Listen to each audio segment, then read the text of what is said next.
nasty crash, kernel panicky. I don't understand what happened Control still. tab. We're getting a new forum made, new server. Uh, this should involve HTTPS. It should, the modern era, or several steps back from the modern era, but still more modern than we were, as usual. And then we're gonna pause the forum for half a second, migrate it over into a new SMF or whatever, everything up to date. And so because all that's going on, and because it happened right at the change of the month with all this other stuff going on, I just forgot Future of the Fortress for a couple weeks. I mean, well, some of it I couldn't do Future of the Fortress because there was literally no forum. And then when I put the forum back, I was in the mix of all of this other crap going on. I love having a monthly Q&A. I think it's a great way for me to figure out what's going on. It's a great way for me to sit down and think about things at a period where I feel comfortable doing that every month. So that's all still there. It's just such a weird time. And then I've already forgotten the second part of what you said. Will the dev page be updated Ah, on k12games.com/dwarves? The dev page. Well, as you can kind of tell in this conversation, we're massively in flux on what the dev page means. It's like everything listed there is still exactly what we want to do with a few additions, and like the categories would just be called categories now instead of arcs or something. So there's not much to change, although we need to kind of pick a new set and front it, and what that looks like is different than it looked like before. Like before, I think some years back we were like, oh, we're just obviously going to pick up the villains right where we left off, finish them all the way, and then do the siege and army arc and finish that all the way, and then adventure mode medical, and then at that point we would consider doing anything else. And that, after some years, we'd just be so flat-footed on what adventure mode is now, and so flat-footed on dwarf mode. Like there's just not as much stuff for dwarf mode there, that it would feel like dwarf mode had been set down for 2 years or something. It's ridiculous. It's just not tenable with the way things are now. So these kind of Kitfox roadmaps we've been putting up are kind of like the dev pages, and essentially there's a way we could, that's essentially a copy-paste job backwards, and we don't quite want to do it that way. So I think there's going to be this kind of process where we figure out what our Kitfox roadmaps are and what our dev page is, and maybe just have that be a little cleaner. Something like that. But not while I'm in the middle of these damn menus. I just don't care. I'm so done. But it's fine. Everything's fine. Just like the dog. So my last kind of adventure mode related question is, you mentioned earlier that art is still being worked on. Once this update is out, will the multi-parted, sleek breastplate have a sprite in fort mode? Or is that still going to be invisible? And will they have sprites when they're holding named items? Jacob's already handled this, I believe, and I'm just behind. Yeah, data entry. I'm the bottleneck for all the art. He's just one man. I'm just one man, so it's there. No, well, and we're hoping we'll get to it. When it's art that's finished is pretty high priority, because you just need to type some numbers in, and then, hey, problem solved. So we have that, I believe. And then of course I continue to fall behind because Jacob just finished all of the necromancer experiments. So we get properly. Like, we have a picture of a three-eyed child's skull now, and it can have 1 to 4 horns on it. It's sick. I have I have an intelligent undead zombie baby that's been 0 years old for 10 years. Mom still carries it. Oh, God. That is equally disturbing, I think. But it's a broad spectrum of disturbingness. Are they going to be colored, the necromancer experiments, or are they still just like a black dark silhouette? Well, the funny thing about necromancer experiments is they can only be charcoal or black in the code. Really? And part of that was a mistake in my random objects thing, because I wanted them to also be like bluish green or grayish colors, and we simply didn't have any colors that satisfied the equation I put in. And I just logged that when we were talking about necromancer experiment palettes, And I noticed that, and I was like, we don't even have midnight blue. Like, that was at least supposed to clear. And now we're thinking, like, okay, it's time just to have more colorful. I mean, it's like, it's cool that they're night creatures and have the night tag, and so the night tag restricts them to night colors. But that's all too literal, right? It's just too literal. Let's have some cool looking experiments. And we got palettes now. We've got more palettes, so that, yeah, they'll be pelletized. They'll be more colorful. I'm not sure if they'll have. We're trying to get portraits done in time as well, rather than just the full body stuff for them. Portraits are a lot of work, as you can tell from these Carolyn images that are coming down. Like, there's just a lot of work goes into them. But we're going to try and have Necromancer experiment portraits, because they're playable. They're playable characters, and you don't just want to have like a silhouette or something in your portrait field. You want to have the real deal there, and we'll be getting that in, at some point, and that's fun. Animal people are in progress. I believe about 100 animal people portraits have been finished now. Yeah, it's incredible. And I've still got 86 left to do. That's a lot of portraits.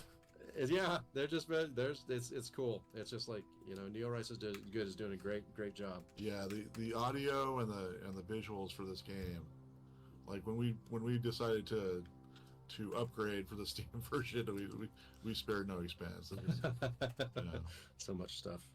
And we have what else is coming? I mean, we just did some basic stuff that need to be done, like shop signs, and there's things like the cloud overlay. It's like, okay, we're doing it. It's deeply silly that adventure mode has this, but it's part of adventure mode. There's a few buttons left too, like just interface buttons, like listen to sounds. Yeah, the sounds, the sneak. Yeah, sneaking is a big one. Like the tracking and stuff. That's all pretty straightforward. But yeah, the stealth cones that we had. We have like the vision cones that have those diagonals, but stealth cone, like multiple overlapping diagonals. I hope that isn't a big headache, but we'll see because it should be fast. But then we're like, oh well, then it turned out not to be fast. Yeah, a few other things that we may not get to, like dimming for day night was always cool and classic, and it's just, obviously a bigger thing to chew off in graphics mode. We'll see what we get. Yeah, I don't remember if there was some other part of the question we're not replying to, but rambling is part of the job. Yeah. This is a long interview. I don't mind it.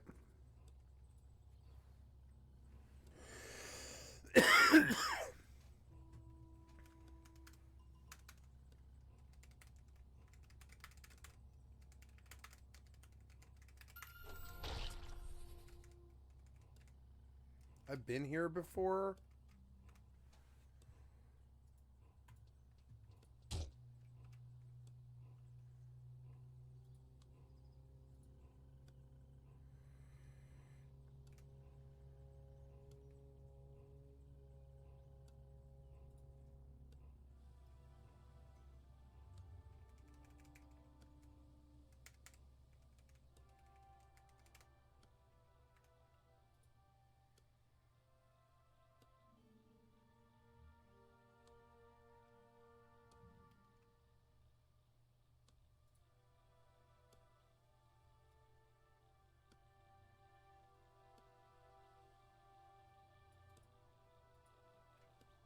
Yes, I will agree with that.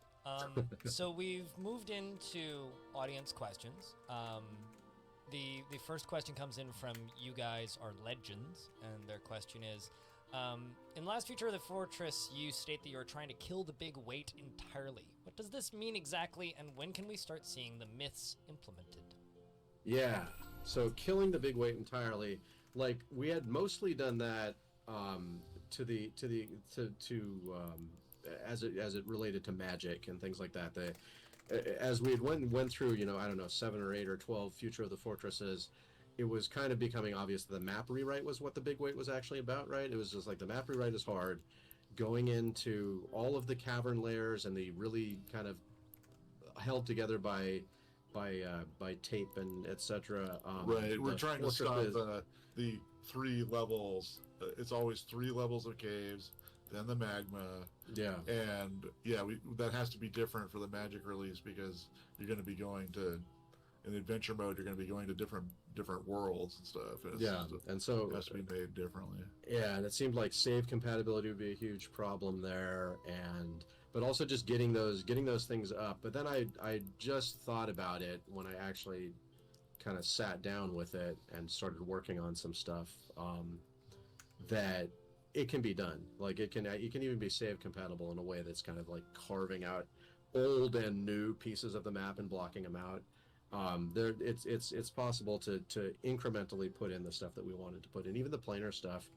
Like I probably mentioned before, I have my own little version control little branch now that I'm a version control person, and I've got pocket planes working with their own world maps and stuff like that. It's all and it would just merge in like without problems. So cool, right? Yeah, that was the big weight. Was there anything else? Yeah. The other parts of the big weight were just like we wanted to. It was part of it was the model we had for distributing the game and so forth, where we wanted to do a big Magic release and it needed to justify its existence and kind of make an impact. Is what we were thinking. So we wanted to finish it. We wanted to get a good creation myth thing together that had Magic systems, both modes, adventure mode and fort mode. Right, and we could afford to do this back then because we did. We just there was money. The money was coming in. Coming in on Patreon, and then you get a big bump of like, hey, here's an extra $10,000 for releasing a nice big thing and so forth. Now I think we can afford to do it incrementally. I don't worry that much about it, right? That lets us remove that part of the big weight. So those two things together, and there's probably more, that we were just kind of looking at all the different angles for how this thing was going to come in. And now the trick becomes something different. It's like, if you're not building up toward a giant Magic release, you need to keep your eyes on the prize a little more carefully so that you don't lose the big picture ideas you had about Magic being magical and that kind of stuff. And creation myths really influencing what the world's like, and editors and all that kind of stuff. Like we've kind of got those as big sort of signposts that like, do not forget, we are headed toward this stuff. And even if we've got a goddamn fireball, lightning bolt, lightning bolt, fireball, healing potion. It sounds like we're making a really fucking stupid game, right? Sorry, but no, we know where we're going. Right. So I like fireballs. Those are fun. We have I like icicles right now. We have yeah. icicles. Oh yeah. I like the. icicles. Yeah, and that dude's making all kinds of gestures, like the 10 procedural undead dude gestures, like hey, woo, hey, and then you're suddenly you can't see, and there's fog, and you got hit with an ice bolt. Which is that's why you don't mess with those people. It's very handy having a bunch of friendly, intelligent undead just wandering around outside your fort for when a were creature arrives, and then it just gets stun locked onto the floor, which happened to me earlier today. It's like, well, you can't do much. Stab it to death. Well, there was there's also Armok 1 had its own magic system. Oh god. Where you could teleport someone's brain over like 3 feet, and their body would just fall down. But like, what if we could do that? We're not against that. I mean, I say oh god because that was a deeply silly game. Excuse me, but I don't mind the nose teleporting spell or whatever. I mean, that's the thing that happens. I can still go around biting goblins' ears off. Why not just do that from a distance with some magical teeth? That's good stuff. Just summon biting. Summon skulls. Yeah, summon like little child 3 eyeball skulls, 3 eye socket skulls, and they last for 20 seconds, and they just bite and bite and bite. Rift Wizard is a neat little game that has a sequel coming out soon that's entirely based in magic, a little roguelike. And the original game had a spell called something Maw, and it's just literally, it looks like dentures floating in the air that just like starts biting and pulling things towards it, I think. Rift Wizard's cool. I've seen it played through all the way. I'm not good at games like that, but it's cool to watch. Me neither, but yeah, I agree. So the next question I have comes in from Tellen Artho, and they say, pathing question. Also, I think it's his birthday, so happy birthday. Hey, happy birthday! Docking request accepted. As entities tend to pass through a water depth of 3 or less. This leads to some uncomfortable realities with waterfalls and visitors who path through the water at the top. Are there any plans for pathing updates to allow for more sensible paths? That sounds like a tricky problem. I see Putnam saying, "Oh God." It's like, yeah, it's like it could be done. Um, it's like, do we want to pay the price of running the path twice, or what if it didn't work? You'd have to keep all these kind of extra. I mean, it's so hard to keep that information current when it's just like build a bridge, please, or something, and use the traffic designations. Maybe the traffic designations is what they're looking for. Just like put that as in a high traffic area or something, or low traffic or restricted area or whatever. It's just hard. I mean, I'd love for it to be like just a little bit more realistic. People don't want wet shoes. I don't like wet socks. Yeah, flying off waterfalls, as the chat says, that's a little different. And I don't know if the restricted stuff would help at all. And I don't know why they were flying off. I mean, that sounds like practically buggy territory, which is of course something you'd like to address. But yeah, hard problems. Docking request something else I would like to just applaud you for right now. In the time that we've been talking, I've been generating a 1,500-year-old large world. And it just completed in 51 minutes, which I am amazed by. I'm still amazed by how fast these worlds generate. Yeah, it was just that one change too with the events and the books and stuff. You've I been think examined. accounted for almost all of this. Incoming tell. Yeah. Next question I have comes from Meka 32, and they say, judging from the footage, the hair and clothing color Incoming of party creatures in invite. portraits don't appear as they actually are. Instead, showing them with white hair and clothing. And will this remain upon release? Yeah, I saw that and I was like, yeah, I don't know what's going on yet. The palettes should be the same. The colors they're drawing from should be the same. And yet, there's a slight difference. Right. Sometimes extreme bad difference. Yeah, someone forgot a semicolon or something. Yeah, I know about it. You know. We also have goblin hair. I haven't put it in. Because the goblins didn't have hairstyles. Now I've got a bunch of different hair pictures for them, and I just need to figure out what the styles mean, or if I put in a bunch of new descriptions of the pictures I see. It's kind of an art first thing, and so they just need numbers and then maybe not be described or something. But it's all there. Like the purple hair, it's not like we forgot about their purple hair. It's there. The next question I have comes in from Val Salan, and they say, will there ever be an option in the trade menu to select all items in a bin without selecting the bin itself? I usually have a separate stockpile zone for goods to be traded with elves, but when I trade with them, I still need to select every individual item in the bin, because bins are made of wood.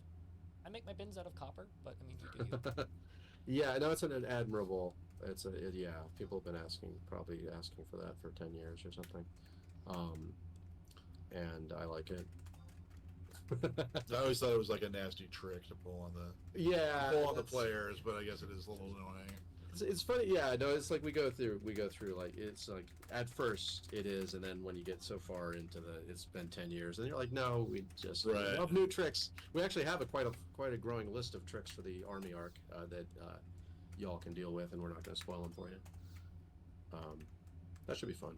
The next question comes in from Peter, and they say, hey everyone, thanks for all the hard work. I recently just got really into a world, building many forts at all. Is it safe to continue here, or will the update bring new fun stuff that would call for generating a new world? So, I think that it's pretty much a playstyle thing. If you are doing forts mostly, I mean, you also have adventure mode. You can, I mean, it's save compatible, right? You can do an adventure in your old forts, but if you were like, I want to have, a full demigod experience or something like that, that's going to rely partially on new content that won't be in old worlds. So I think, like the dungeons, the dungeon stuff, and the fact that we can't like generate healing juices or whatever they're called, divine juices. And retroactively kind of, I mean, it's one of these things where we could, but it'd be a nightmare of indexing of materials and things, so we just don't generally do it. So that's the kind of thing you'd be missing out on. I think fort mode, it generally is about fine, and adventure mode would be missing certain key elements if you didn't regenerate. Okay, so don't get too attached to your world, I guess, is the. Yeah, I mean, it really depends. Like I say, like if you're just a fort person, you want to make another 24th in that world, you're not going to notice. I mean, you'll notice later, maybe. If it takes you a year to do that, then there's more stuff coming.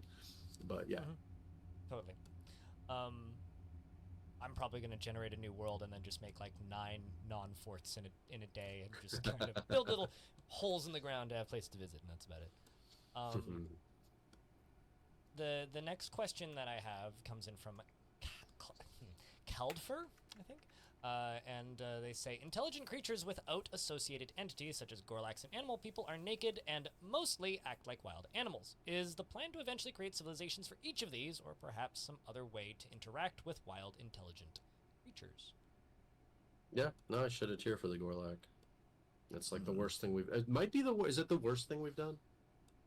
Is like make the Gorlak such a lovable creature, give them such an endearing description, such an endearing picture, and then just like, sure, you have the ones that get propped up in world gen and then can visit you, and then the rest of them, yeah, it's like Planet of the Apes or something, and there's all these humans running around being murdered, and I thought I bought a helm, just, but I guess it's I like, didn't. yeah, it's depressing.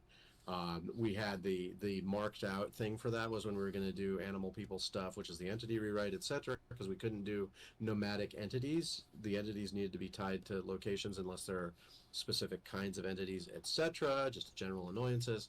And this is a similar to a big weight type of thing, is trying to conceive of the entity rewrite as not I just have this tendency to say, oh yeah, I'm doing this giant thing. It's like, no, this could be like a 15 component change that gets rolled out one at a time, and one of those could be, oh, by the way, we can conceptualize a little society of people underground that are cool.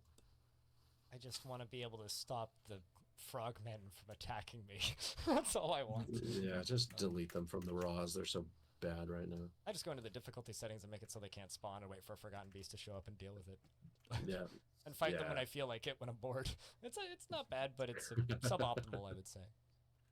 Definitely suboptimal, yes. Yeah, maybe the army arc will take care of that. Yeah, something's going to take care of it. Yeah. There ain't no army arc.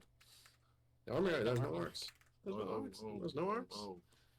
I meant the nasty surprises. Yes, that's right. Oh yeah, the nasty surprise. Oh yes.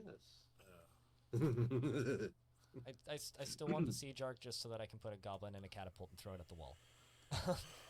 Yeah, everything really. I mean, we need to add manure at some point. I mean, we've been established enough now that we can be the poop game. I mean, wouldn't manure be like part of a farming type update? Yeah, you all wanted farming. It's Farming the first thing you're and- gonna get. Your first thing you're gonna get. You get a horse in adventure mode, and you have to put one of those little bags behind it. Yeah. Yeah. Okay. So- It was just amazing how many people wanted that. Like, it was just so lobbied for. Yeah. Do you do? Do. Yeah, It'll be cool. I can't wait to weaponize the do. It's important work. Speaking of things we can't do, this is a question from I'm not even going to try and say this one. They say, hi everyone, here's my question. We have bones and mills in the game. Why can't we make bone meal? Minotaurs can. Actually, that's an actual dungeon that we already created. The Minotaurs already start in a god-created dungeon. The labyrinth. Yeah, it's one of our actually, it accomplished what it set out to do when we got rid of the 3D maze maps, because that was the worst possible thing. Oh man, yeah, that's impossible to conceive of. But yeah, no, I mean it's like bone meal is I guess what, fertilizer mainly or something. It's like when this NPK thing is at the P, is that the K? It's also a pseudo like healing thing as well, I think. You can do a lot of stuff with bone meal. Like a pseudoscience healing thing. That's what I was looking Yeah. Well, the thing is, it ain't gonna be pseudoscience when you have to like build your healing potion with bone meal and like orca fat. or something, then we'll have a lot more sort of fortresses on the water. And we got to get those. We got to get those harpoon boats in, I've still And then never seen a whale. Yeah, J-Pod. seen Well, sharks. Have you seen a zombie whale? I remember when they were coming up on the beaches. No, Like I've never seen a zombie whale. I've seen sharks. I've seen mermaids. I've never seen a sea monster. Huh. There's like a because I was helping out NoClip with footage for the filming you guys did, and I had to go back to a lot of older versions of the game that I'd missed entirely. And a lot of that stuff was a lot more common back then. So I saw a lot of that stuff when I was going back for that. But I think there's just so many other things in the world now that it's just so much less likely that you'll see one.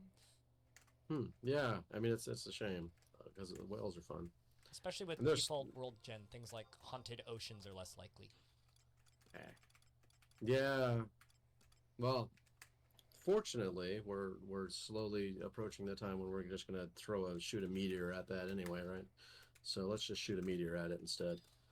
Shooting meteors at the world mid-game sounds fun too. Yeah. Oh, exactly. That's part of the point.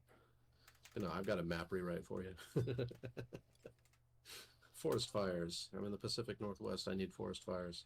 So this is an interesting question from Nemoder, and they say, in the past you've said keeping the graphics and UI simple made developing new features much easier. Will the new UI make adding features a lot harder going forward? Yeah, a little bit. Yeah, and just we count on the artists have to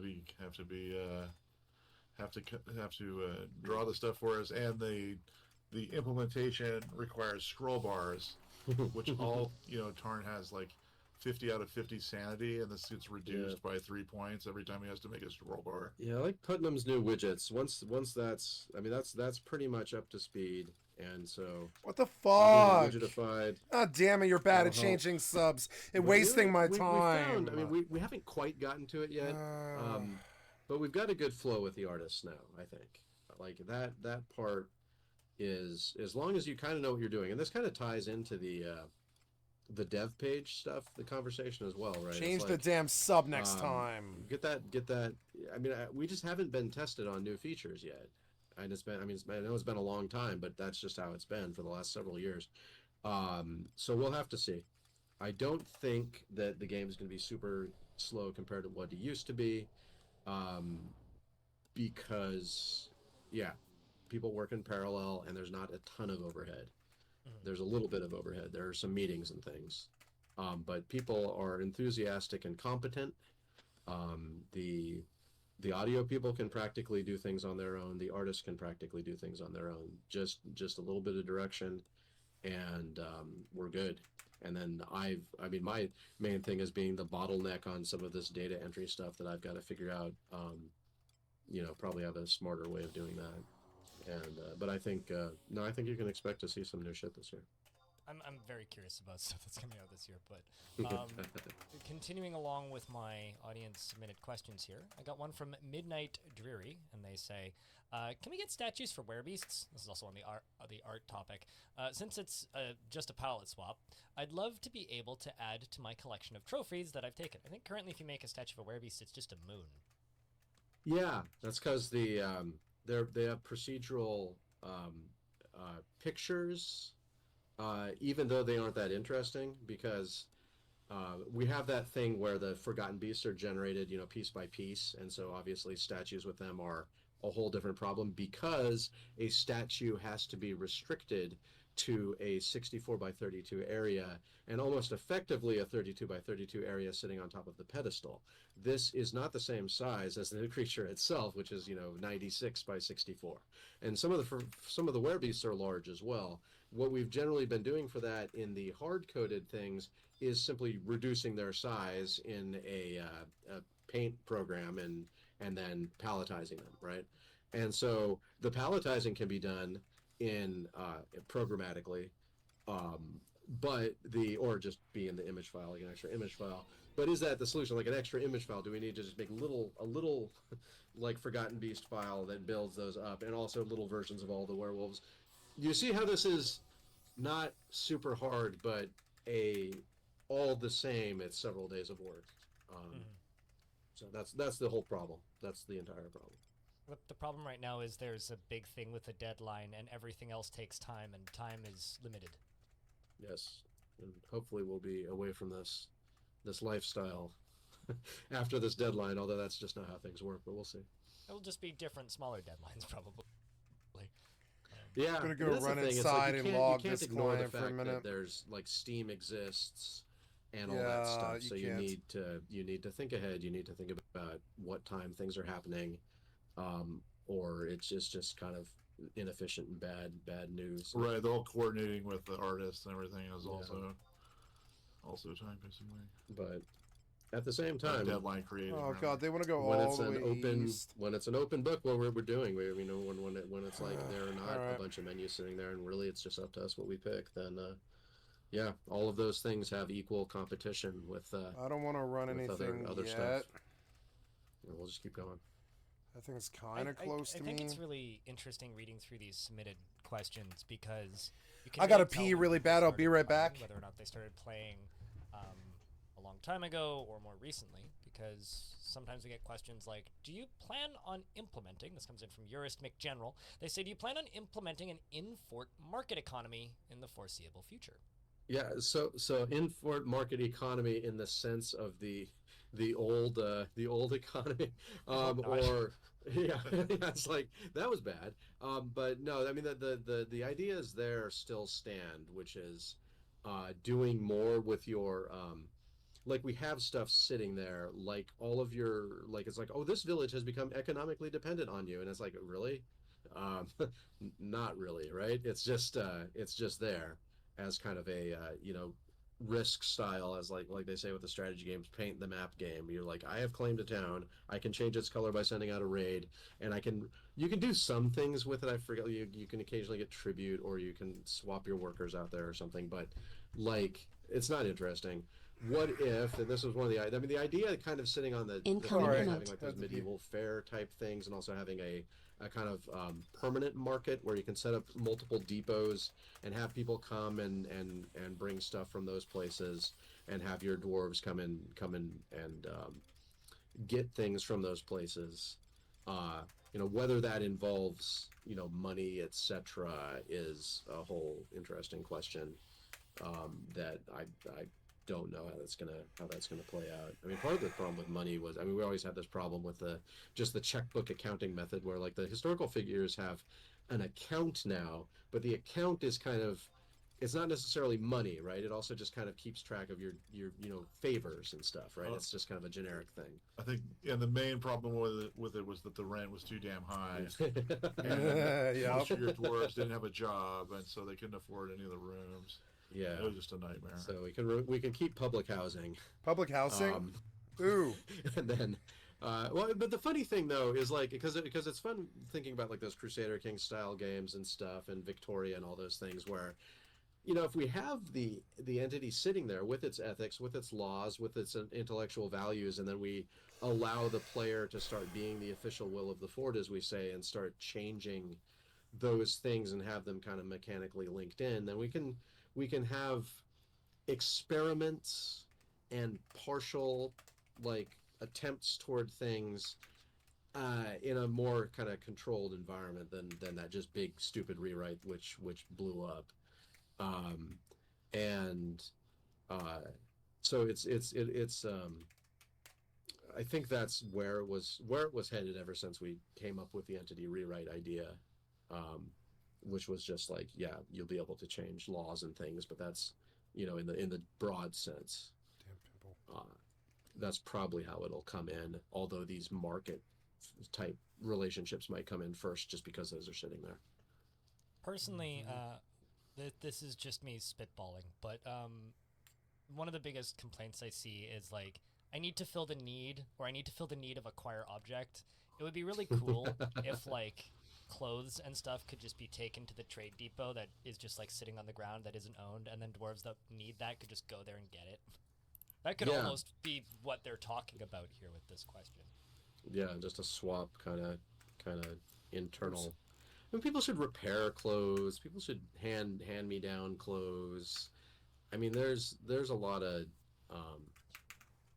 there's a lot going on. I mean, There's a lot. the clothing stuff is ridiculous, especially how fast the clothing gets damaged, and there's no sort of really clean, automated, nice way of dealing with damaged clothing and replacing it, as it's partial and not great.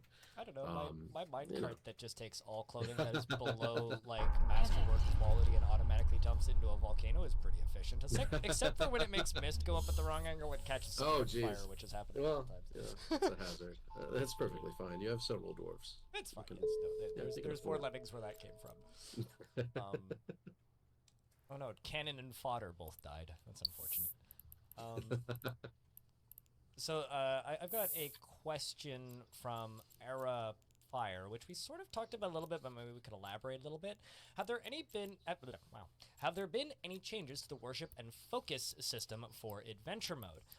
One of the biggest issues that's kept me from coming back is that every long-running fort eventually ends up with with almost every single one of the biggest. Well, let me try this again.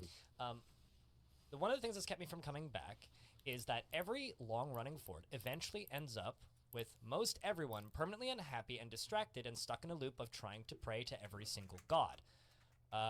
Dwarves often don't pray to the god that they actually need to in generic temples, for example. Yeah, I've seen those complaints. Did a pass on it. Doesn't seem to have helped, I guess. Because that just sounds broken, right? That doesn't even sound like a whatchamacallit? Feature request. Yeah, or a mechanical issue. It sounds like praying is just broken, right?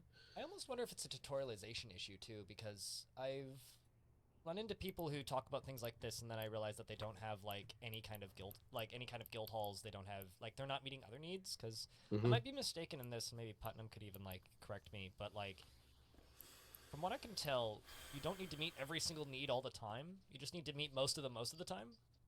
Yeah, it's not supposed to be. I think part of the problem with it is just how and I'm not saying there's no bugs, but part of the problem is that when people who are used to playing video games see a giant checklist and some red things are on it, they're like, okay, this is not great, but that's just life.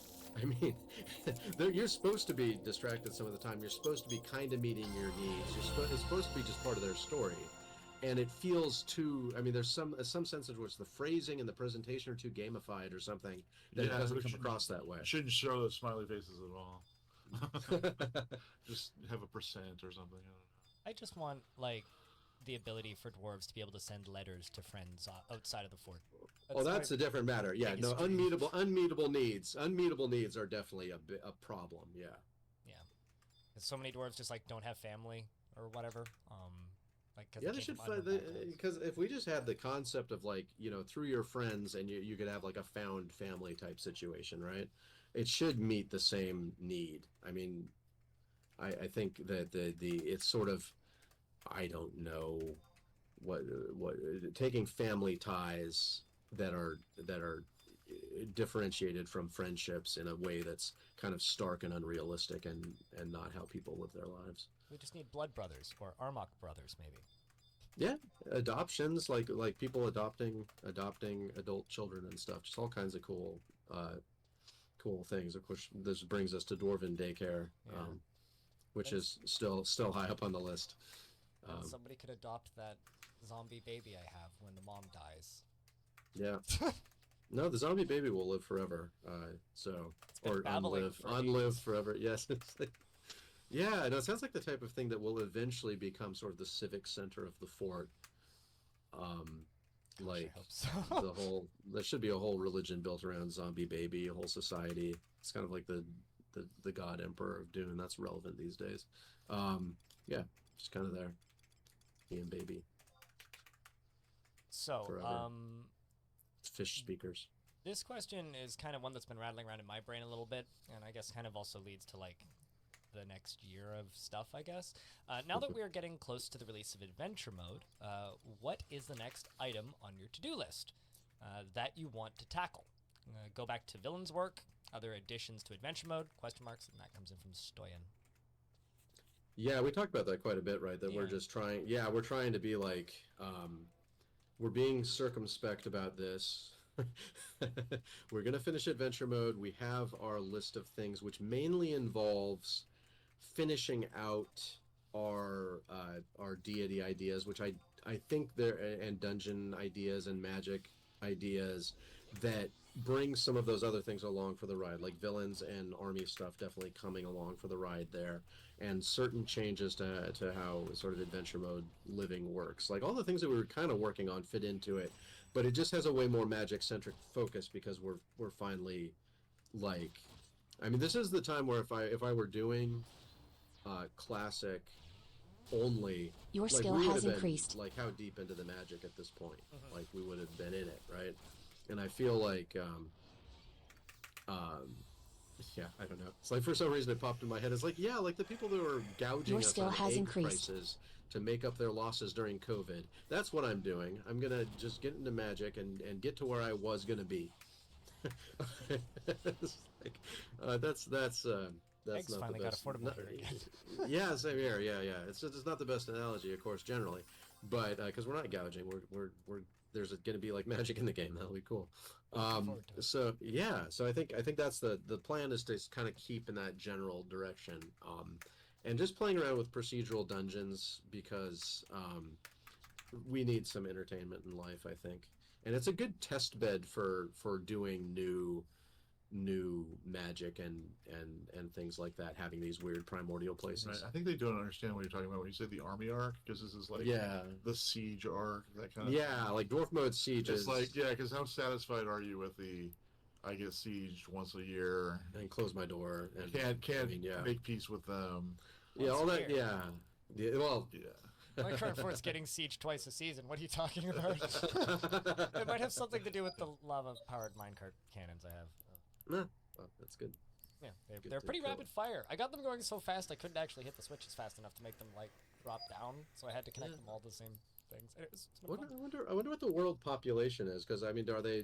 Yeah, I don't know if you have like, does DF hack let you like look at the population of a civilization and see like how you're doing? Do So they? this is after like goblin spawning got reworked again after the last patch, and I've got like multiple goblin areas around me, and also a dwarven faction that I'm at war with like 2,000 to 3,000 people in them. Oh wow. So And it'll I've take a been while. stealing cave dragons from the goblins, by the way. That's a thing. So it's gotten pretty violent. I'm kind of sad I can't steal like ogres and stuff. I want Shrek. Yeah, well, see that enters into the. I mean, do ogres have slow learner, or slow learner is so complicated with the dwarven ethics. It's like I what did do have a we- gremlin captain of the guard. I achieved that. that was They went always around supposed to be beating about people in them. the cellar. Yeah, we always were planning to let that happen and then have them still pull the levers anyway. Like they just get that lever bug inside of them, you know. Open doors. Yeah, yeah, release things from cages. Which is not great for a captain of the guard. You like go down to the prison, you're like, I need to let all these people out right now. That sounds perfect for captain of the Yeah. guard. Yeah. I don't know about you. It's like when the captain of the guard gets corrupted on the way to interrogating somebody, and then you can't convict them, and then they steal the item anyway. It's great. Yeah. Putnam says ogres are slow learner. I think that's probably what's going on. That's a guess anyway.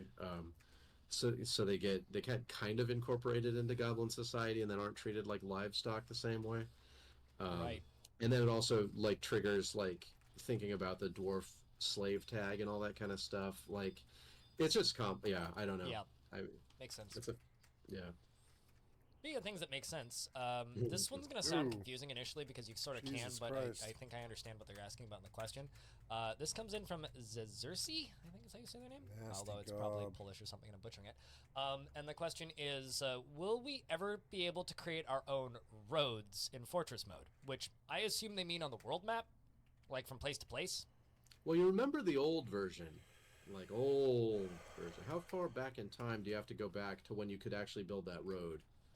And it mattered to have like this road. Yeah, there was this really old. Was that pre-release or was that in the original version, the 2D version Don't where you had have a any recollection you had of a that. yeah you had a dirt. There was a dirt road and then there was a paved road that connected up, and you had to connect it up, and you couldn't get the king until you had a paved road off the left side of the map. Might have been the 2D version, like both. That was like Your skill has version. increased. 0.23 or yeah. So something. that was Yeah, that like would have been, that would have been the 2D one way back. Yeah, I just know you remember if it was. Yeah, okay. So that was. Oh, someone said it was in 40D as well. So that like these world gen roads were always meant to just hook it right into that system, and then of course, yeah, things just got complicated 3D and so that's you're supposed to be able to build. Your There's skill also has walls increased. that we never. I don't think we put those in. There's code in the game for walls, like Great Walls, like Great Wall of China walls, like Hadrian's Wall and stuff. So you can have big walls, and you know you can see from space. Like some Songs of Six stuff. Yeah. I don't. Well, I didn't play Songs of Six enough to know. Like they have like I don't know. Like, They have like 10 tile thick walls that are just. Okay. Yeah. Big old walls. Yeah, like the Siege game. And Your skill has increased. It's like that tunnels, roads, and walls. Like, and also being able to dig underground tunnels, being able to like found new mountain homes underneath the ground that you can trade with or something, right? And having like the underground tunnel going through the caverns to reach them. Like that's a whole other critter. That we were like, we didn't have timeline for any of that stuff because it kind of got dropped, but it's just sitting there, right? You could have you wouldn't send out squads in that case. I guess you'd send out like engineering groups or whatever. It's like, I mean, this is like Civ now, right? You're like the little engineer unit that makes the little road, but someone's got to do it, right? One of the ways I explained Dwarf Fortress to people who've never played it is it's sort of like playing extraordinarily slow Civ, except every fort is a tile. Yeah. I mean, it's like, so yes, yeah. So you got your Something you theater unlock district by and building stuff. the Engineers Guild, maybe. Yeah, I mean, someone's guess. Yeah, it's like, do we risk connecting anything to the scholars when they invent roads or whatever weird stuff? It's all strange that it all happens in the little room with the library people too, instead of out in the workshops. Oh no! Once they invent roads, they're going to invent horseless carriages. Mm-hmm. Yeah. Your skill They has do Magic kind of that increased. might even mine- be possible. You can make a minecart track that's just between two external like cities, or in the tunnels underground, just this really long minecart track. I'm in. Let's do it. Constantly have to scrape out like Rotherer poop from the so that it still functions. All You know right. how it So is down there. the next question is something we haven't touched on today at all, which comes in from Latino 30HB, and they say, "Hello, I play a lot on both Steam Deck and PC. Do you think that you will ever implement a cross-saving system for Dwarf Fortress?" Steam Deck CP cross. So that means, I mean, does that mean Cloud like saves. cloud saves? Yeah, cloud saves for. So the only issue we had with cloud saves was that we got big saves, and How am I out of those range? Are it's just typically a problem. Your skill in a few has different ways. increased. Just sitting there synchronizing for 55 minutes when you turn off the game every time or something. And I don't know if we can ever turn them on by default, but that's the whole issue. I wonder if there's just like some sort of error. Your world skill that has we increased. Yeah, that we could can be. just have or just nope. Because there's plenty of if you're not generating one of these giant things and you've just got like a 17 megabyte save file, which is not uncommon, then why not? I mean, not everything needs to be the nonsense I'm generating behind my head right now. Like 1,125. it's no, going. not 25, 24 still. It stopped. Also, for There anybody it goes. watching, Pop. for anybody watching these right now, I'm going to upload these saves to my Google Drive and stick them in the description of the VOD once it's up. If anybody wants to run around in them or explore in them or fix the Expelled saves. and some sacred sites were desecrated. Yeah, this is definitely the later. Oh yeah. The later. Are necromancers off, or how did you handle that? Oh, everything is on. This is yeah. I turned down minerals. That's it, and Huh? then just extended the running time. It's in Yeah, the so still in the Age of Myth. yeah, that's Legend. amazing. Not everyone is dead. Do necromancers not win every time by like year 500 anymore? I think the goblins have a better chance of winning now. Not really. Just kind of polling chat. Do like necromancers just take over everything? I know they kind of just integrate into society, which might be the equivalent. Yeah. Yeah, Um, that is weird. But Like I get a lot of like my current world currently. I had a queen who was a necromancer who accidentally fell into lava because she caused a undead goblin to appear beneath her, and it used force pull and pulled her through the battlements, and she fell into the lava, which was pretty epic. And then the diplomat that comes from the humans every year is a necromancer, so they're just kind of there. But I don't know if that necessarily means they take over. Like the world doesn't necessarily fall over. Yeah, that's nice. I mean, it's good to know. I mean, it was depressing. And we'll still continue to work on the balance. We need big changes. We need big changes. That's part of what the Magic release was all about. Now it's just the Magic stuff that we're doing. World changes every 500 years. Something. Yeah, I mean, weird yeah, the happens. world. I mean, the myth and magic Yeah. pieces. I guess. Your skill has We need increased. to do, Pieces yeah, of myth we and need magic. names for what we're doing now. We're like experiencing like arc removal trauma right now. We don't know how to talk about the game anymore. Well, it'll just be a typical Steam game with in this update. In this update, we're doing these we're bullet doing points. we're doing the conjunction. Your skill has now, increased. Now worlds can have procedurally generated like astrological weirdness that happens, and occasionally some really terrible crap happens. You know. All I have to say is when we do get weird additions to World Gen and the custom World Gen menu gets bigger, can we Your please skill has increased. get a search function for it? Because I always have to like stare at it and just be like, which one is which? Like, Yeah. Mineral scarcity. And Just let Torn make another interface, and it's the mistake y'all been making. it doesn't need another interface, it just needs a search function. Yeah, well, that's the thing. I mean, Putnam's been doing great, right? I mean, Yeah. we got a lot of search stuff now. We got sorting, we got searching. Everybody's very happy about the searching, I know this much. Yeah, arena weapons are still crap. That's so hard to put those in. I've been skill has suffering during increased. testing. I should probably fix that up. But yeah, gotta get a troll leather cap. You gotta find it. So the next question I have comes in from Valsalon again, and they say, will we ever be able to lock production orders so they can't be deleted by accident? That sounds like a very specific request. We have, and it seems like a reasonable thing. You know, that's all we can say about stuff like that. Is like people ask for it, and enough people clamor for a little lock button or whatever. Now this is things that they're deleting because they press the delete button, or because they complete and they had them on one shot instead of repeat. I guess there's a few ways this could happen. Okay. So Putnam says that they're already pondering this.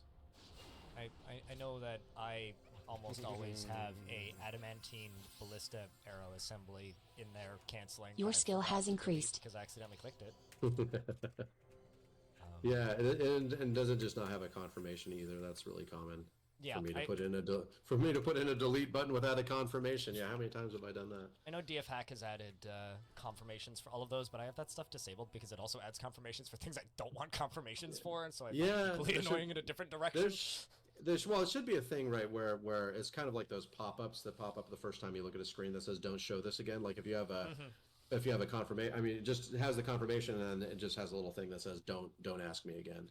Yeah. That's pretty common. Okay, so this we covered, that we covered.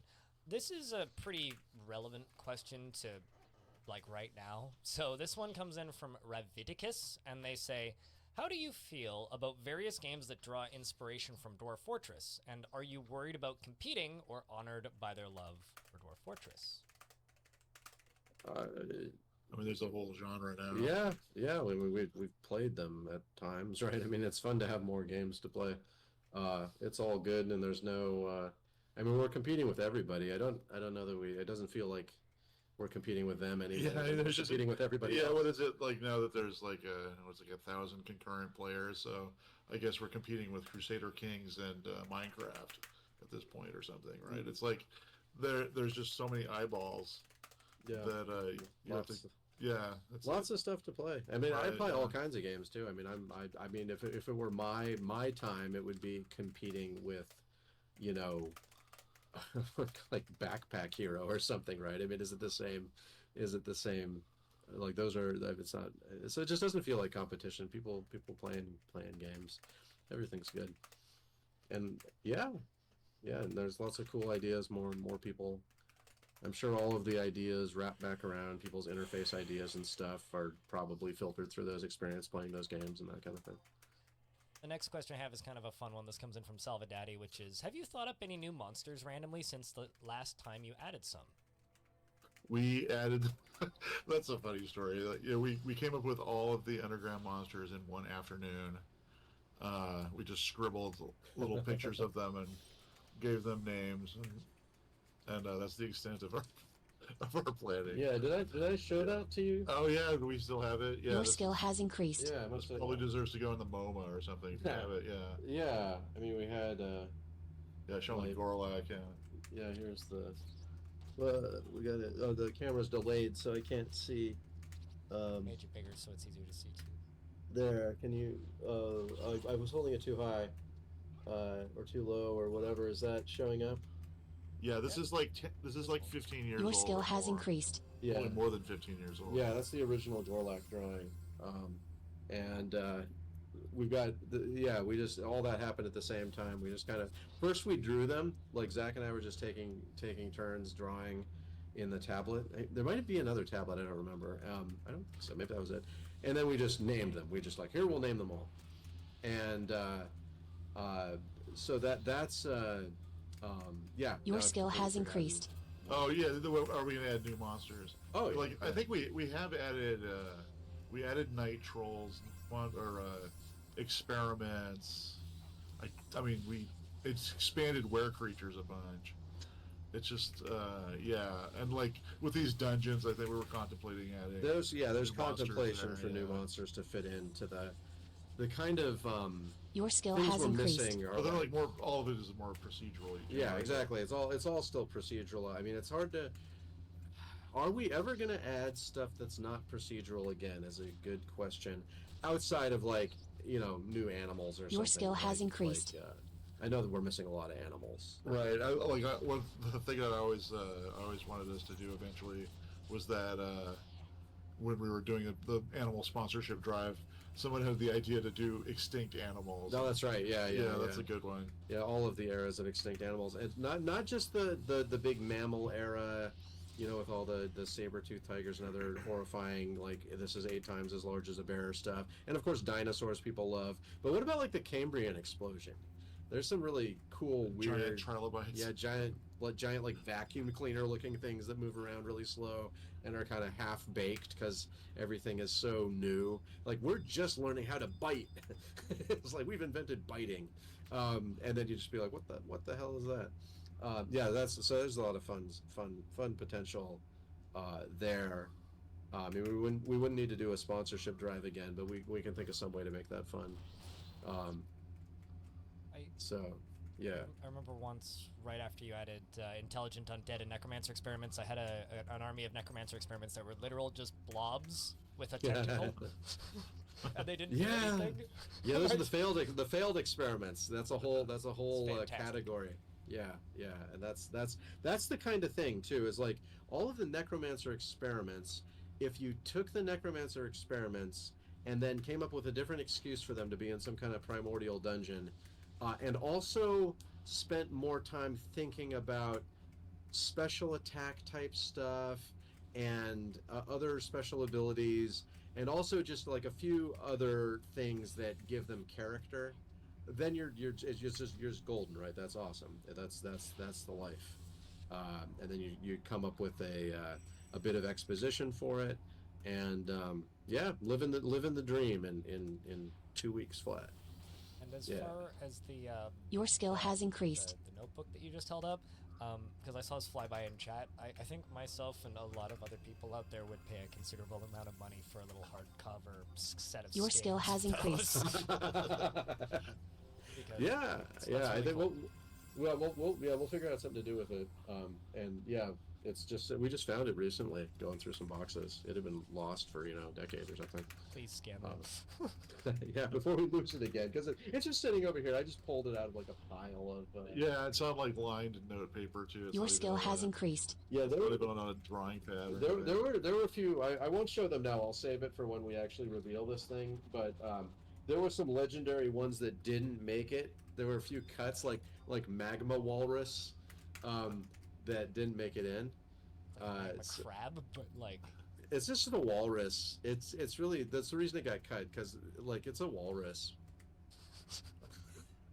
There's a I don't know. magma seal. There's a magma seal and a magma. Oh no, I'm not saying it's a terrible IMD. I just said we put the Gorlak in first. I mean, So we have magma men walrus. and firemen. Yeah. Oh yeah, blood men and Gabbro. Like why Gabbro? There's something special about Gabbro. Yeah, Should there's have this nice kind of men just for the pun. there's this kind of nightmare lord demon thing and a bull demon, and those didn't make it in just because that all got proceduralized as like the procedural demon generator. But Yeah, Jadra, magma Blind- seal. Oh, you were. yeah, you were there's the kidding. magma seal. No, I'm not kidding about the magma seal. But Uh, everything else made it in. There's the Monera. Oh no, cave worm. This 15-foot long cave worm. I don't think. Oh, that would look kind of cool too. Yeah. Bug bat, Drunian, a Monera, cave worm, Mulmerian, mole rat man, magma seal, magma rollers, jabber, pond grabber, blind cave bear, cave dragon, reacher, skill has nightmare increased. lord, bull demon, different rock people, reptile man, gorlak, cavefish man, and that's it. So there's other ones that weren't in there, like the voracious cave crawler and stuff. I think there might be another one. Fan art Lost engine notebook. go. But wow, I for some reason I never like even thought about the concept of not everything making it in. Yeah. But, Yeah, there's a wow. lot on the cutting room. I was in floor, yeah. Blood Man was one of them, right? Yeah, well, that's why I think there's a missing notebook. Yeah, there must That's be. disturbing. I think I think half of them, like Helmet Snake, like Oh, you're right. yeah, they're We must have missing- ripped out a page. yeah, something. There's a Oh. missing, or no, I think what happened because didn't you draw all of these? Are these all your drawings? I think my Um, notebook is missing. I think this is your oh. notebook. That's right. We must have had two because we did it Yeah, at the same time. you drew the Gorlak. Yeah, we did it at the same time. So I think my drawings are missing, Oh, which is fine. Zach's But- drawings are better.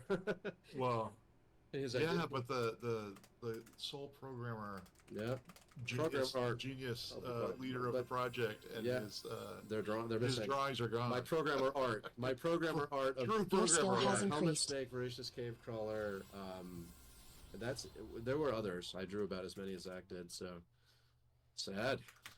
Half of the time I learn new animals exist in Dwarf Fortress because I see a random dwarf that likes it and I go, that exists? Oh, like yeah, the Rutherer wasn't in there. Yeah. Oh yeah, right, the, yeah. the elf bird. And the elk bird.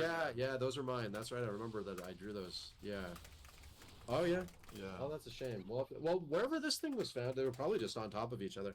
I know where I found this, so I can actually. I haven't given up hope for the Lost Notebook. Yeah, The it's crazy. something I recently discovered exists was that beavers exist, and I realized I've never seen a beaver in Dwarf Fortress, and now I just have this headcanon that the elves killed them all. That's funny.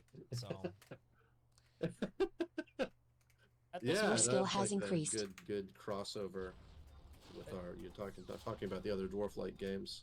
yeah. Thinking of elves in that game. That changed everything. I've caught up to oh yeah, Timberborn. the Timberborn, the beaver builder. Yeah, Beaver the elves City of builder. Timberborn. I, Elves of I always think of Timberborn. Timberborn Your as skill like has closer increased. to like the Impressions games because it's very Walker focused. Right, I was about to say it's like Caesar or It's like vertical Pharaoh. Caesar with water physics. Right. Yeah, that's cool. But- I like video games. Neat game. So at this point, I'm just down to like fun questions. So have you had any time to play any video games in the last? Oh yes. The month. the new DLC for Shadows of the Forbidden Gods came out 2 days ago, and that's all I've been playing. Deep cut. Yeah, corpses and tentacles and things. Yeah, I've actually been buried. So yeah, it's an actual no for me this time. No video games. No time. No video games. Just no time. staring at adventure mode. Yep. Yep. Soon though. It's just because I knew that the date is coming up that I can stand it. Yeah. I've got a very important question from a very important individual who is a gremlin that is still running for mayor, and this question is: to pull a lever or not to pull? That is the question. Yeah. Whether to suffer the. What does the Dareth do something? Yeah. I don't know. Yeah. Seize the day. Seize the day. Yeah. Yeah. Seize the Carpe day. lever. Carpe lever. Ponder lever. We had a dwarf that was a scholar that was just sitting there pondering lever for a very long time, and then discovered the lever. We all had a real good laugh out of that one. The secrets of the lever. That's definitely somebody who left already. I in 40 minutes here, I have a strata meeting I have to get to, and we've taken an hour and 41 minutes of your guys' time. So I just want to say huge thank you for taking the time to chat with myself and chat while Your I skill has generated increased. 3,000 years of history, which I'm kind of amazed. I kind of figured that would be long enough. Next one, I guess I'll actually have to set it to 3,000 instead of 1,500. We'll see if that crashes. Man, I really need to do some long world gens and see if it fills up the hard drive. Well, it looks like the demon died, and goblins were just sitting there like, I need a chief counselor now. So Need somebody in goblins charge. became quite reasonable in 1,500 years. Yeah, just give them a little bit, and maybe they won't all dream of ruling the world. Yeah, I think that's, I always look forward to doing these. This is like the highlight of the quarter for me, and I know chat always looks forward to them. People start asking me, it's like when chat starts asking me when is the next one, it's like, well, I guess it's time to set up and do another one. But I just have to say, like, seriously, thanks for lending us your time. I think chat appreciates it as much as I do, and look forward to chopping this one together. Yeah, cool. All right, yeah, we'll get Your looking skill for has that increased. for the Lost Notebook. The Lost Notebook. Yes. I think it's we just important. named the Dwarf Fortress art book, The Lost Notebook. But, Yeah, no, it's great. Yeah, no, good to be on. Good to be on. All right. Yep. Time to say goodbye. Cheers, everybody.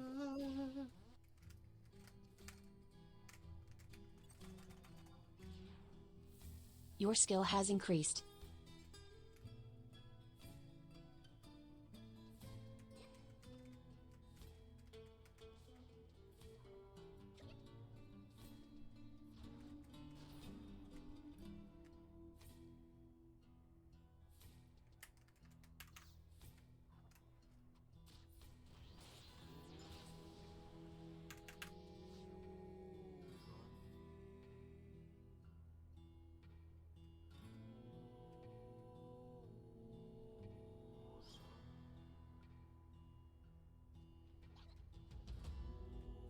Your skill has increased.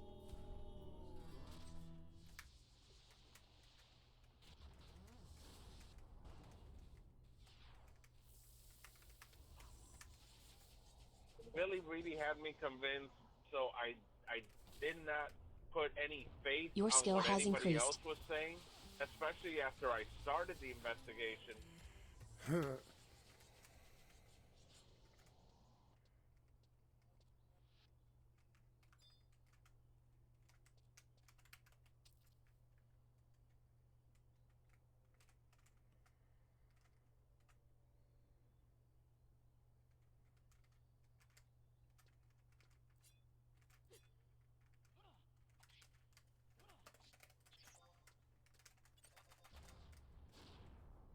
Your skill has increased.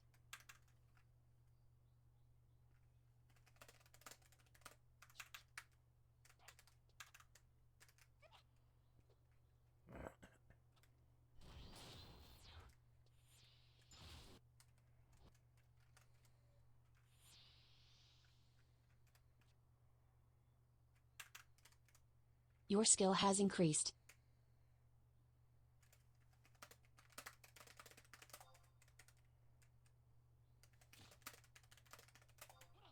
Your skill has increased.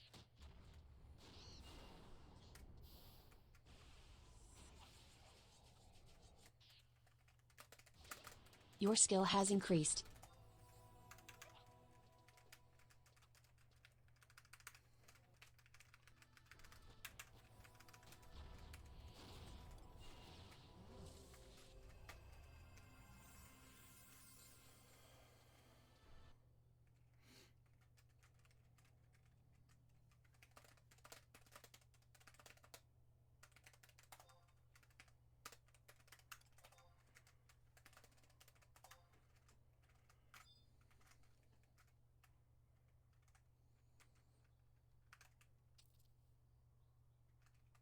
Your skill has increased.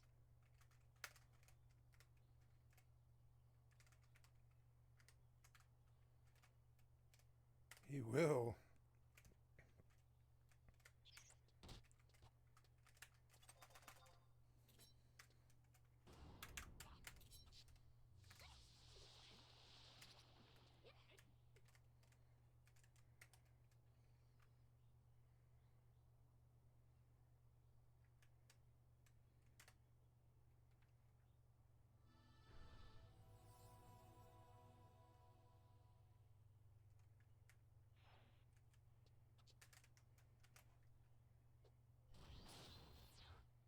Your skill has increased.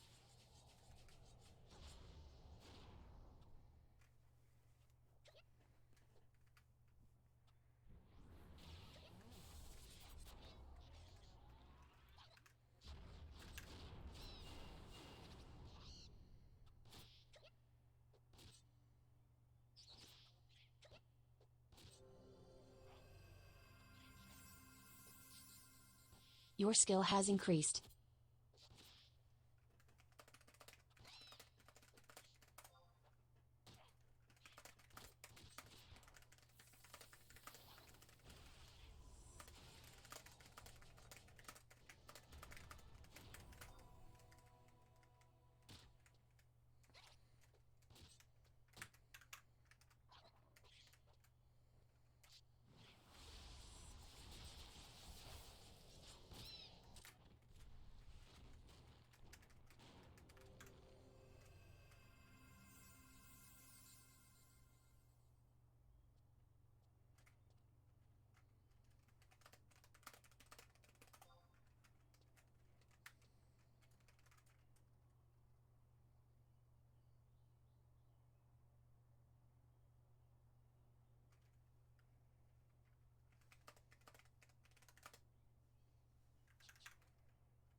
Your skill has increased.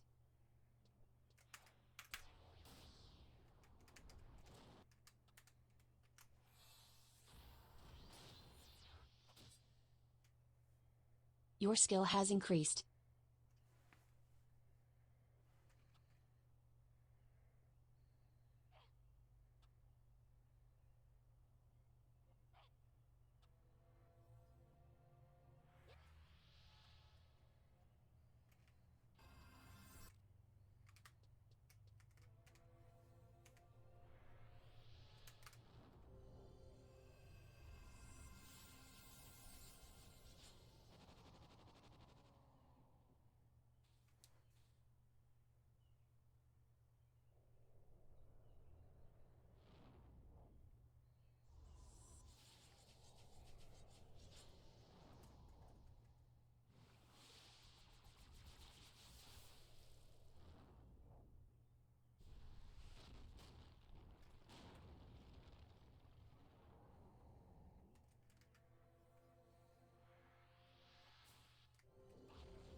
Your skill has increased.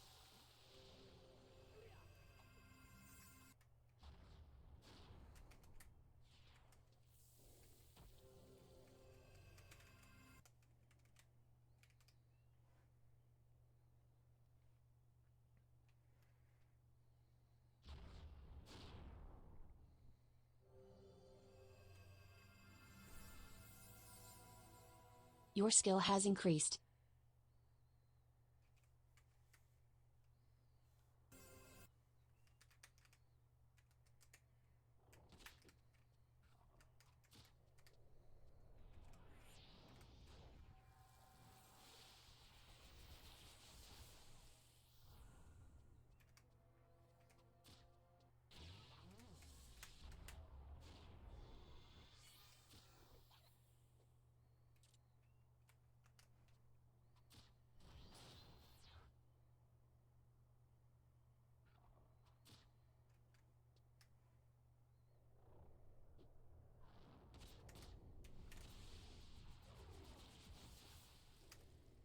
Your skill has increased.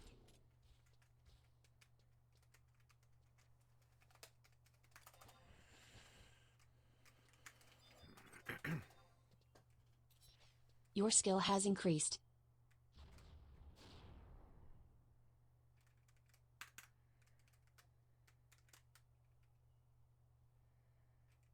Your skill has increased.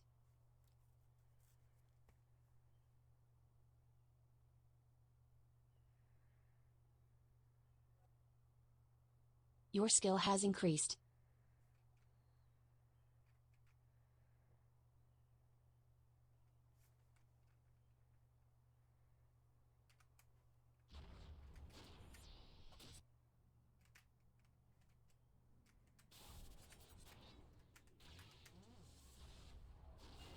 Your skill has increased.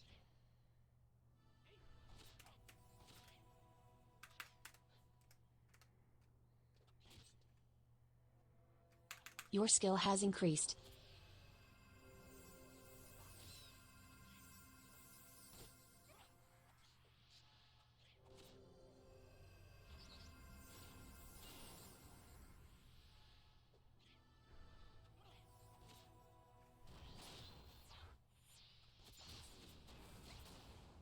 Your skill has increased.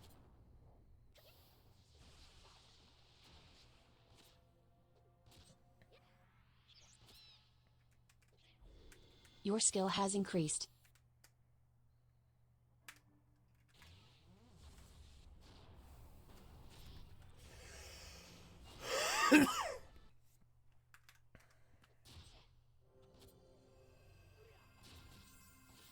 Your skill has increased.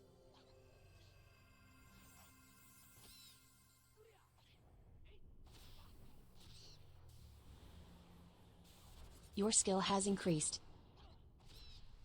I feel like this guy's too bad to even name his character. Fucking drunk rank 10 clowns or something. They bought their accounts? I don't know. Some kind of troll or what?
to work too.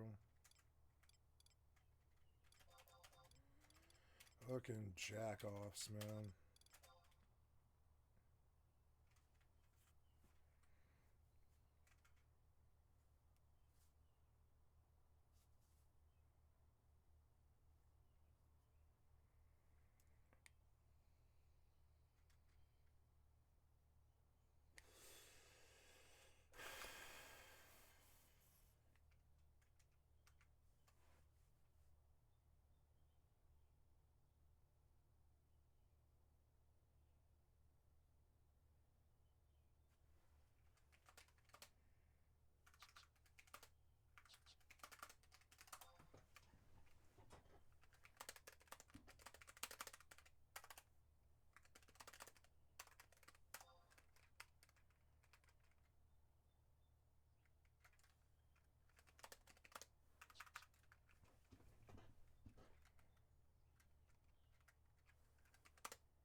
There were people on that Twin Galaxy forum coming up with such cockamamie stuff.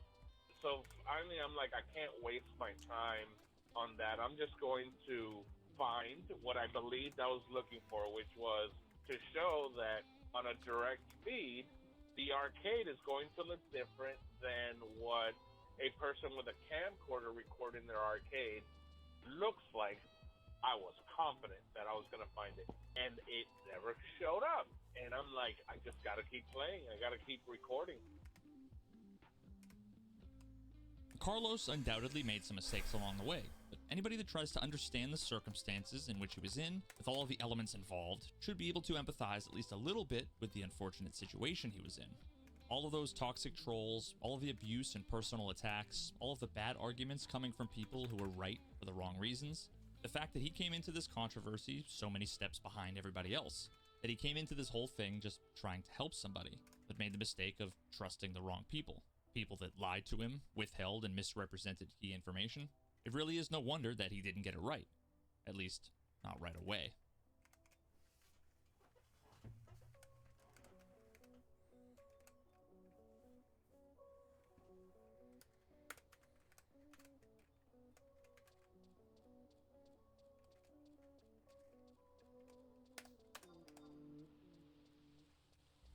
Somebody sends a video and says, "Oh, Billy, I found this online where you're playing. Steve Sanders is playing Donkey Kong, and you walk up and push him out of the way, and you start playing." And I noticed, I zoomed in on the footage of the game, and I noticed it loaded in the same manner. I don't want to hear this. I don't want to hear this anymore. I'll hear the other one instead. Where was the other one?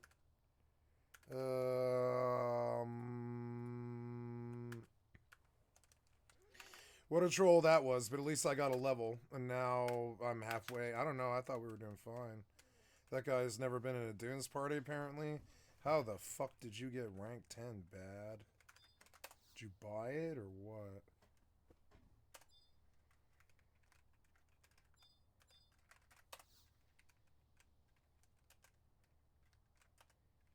Oh, no, no, no. I don't want to talk to you. No, no. Oh, wait. There's a goldsmithing guild here, isn't there? I fucking totally spaced this. Yeah, huh? There is a goldsmith's guild here. Yeah, why not? Why not? Why not? And I can just warp out if I need to. I don't think there's an auction house, which makes it not so good, but... Yeah, what are you selling? Oh, 8 to 23. Well, let's wait. Yeah, I'll wait. That's fine.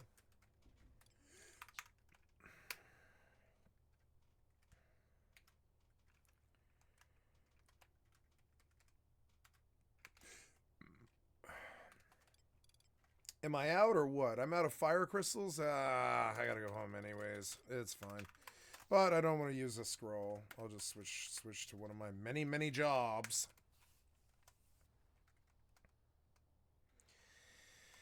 I think this guy brought us here to see if someone would throw a fucking fit.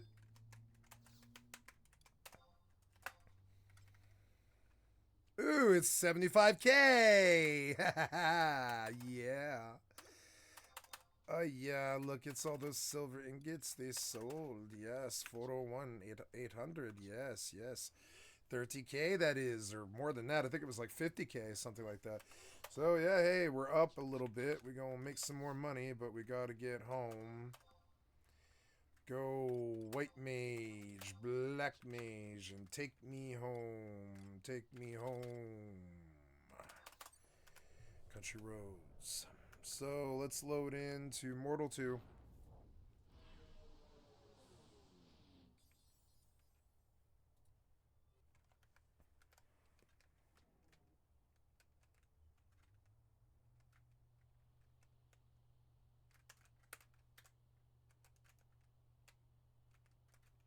Guy was drunk on a fucking drunk and met out on Sunday night or something, sucking dick or whatever the fuck his goddamn problem was, wasting everybody's fucking time, wasting 5 people's time. Fuck's your problem? He was like Booba Remu, and I was like, Booba Remu? I have never camped at anywhere Booba Remu except for 2 places. And this isn't one of them. And he was like, what are you talking about? I've pulled here for 20 hours. And I'm like, yeah, because you suck. Probably because you suck. I've never heard of anybody camping here. What are you talking about?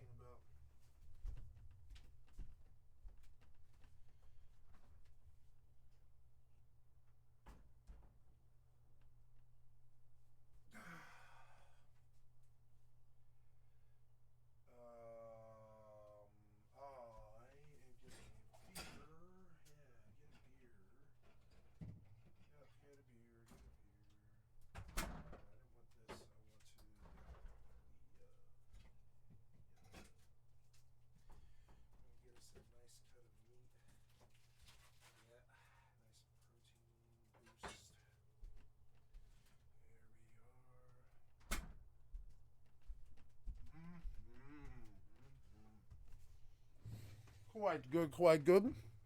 Morning beer. I mean, morning, good morning beer. I mean, have a morning beer. Mm-hmm. Mm-hmm. See, the jackoffs exists in every game. Even Final Fantasy XI, even places like RuneScape, the fucking clueless jack-off jackasses, they exist. Sometimes you see them, they waste your time like that. Just waste like 2 hours of your time.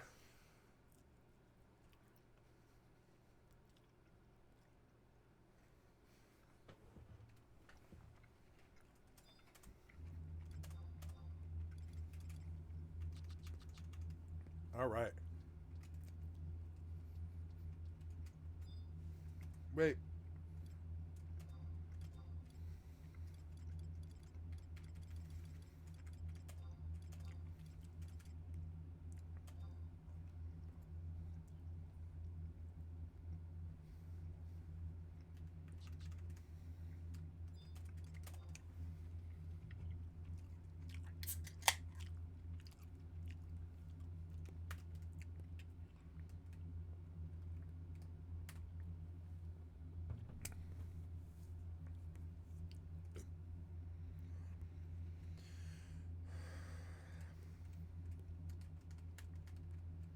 Fucking jackass with 13 A's. waste my time.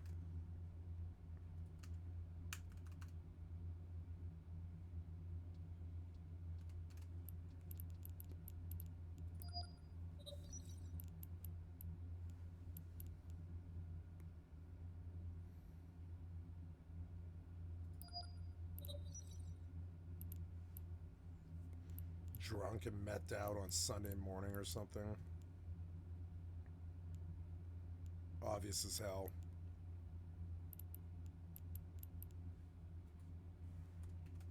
Losers. Ooh, I made some money. All those boosters sold, I think, actually. Yeah, let's look at the finance history. Yeah, market orders. Yeah. So right now I have 24 of my 41 Master at Arms Cerebrals. I bought half of those. Oh, no, I'm selling. And I'm buying Council of Diplomatic Shuttles at cheap. I want to cancel that one. Cancel that order. Yes, you. Nice. Hey, that was 75 million ISK for some reason. Anyway, yeah, I have an order for 10 shuttles in Amara, sure. Master at Arms, I'm buying 10 more Master at Arms Cerebrals for 76 in Amar, but nobody will pay that. And I'm selling 24 at 85,140.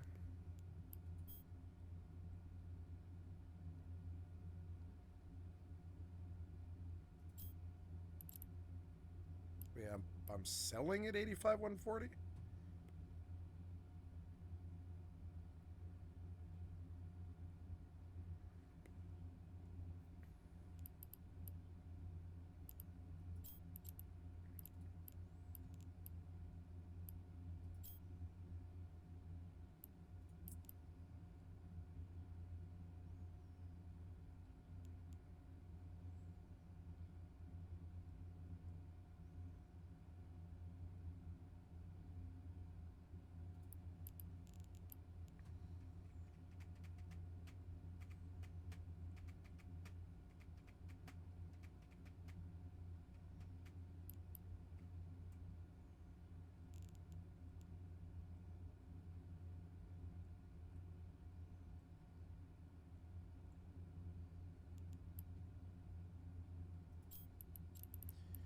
I got fucked up here.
Okay.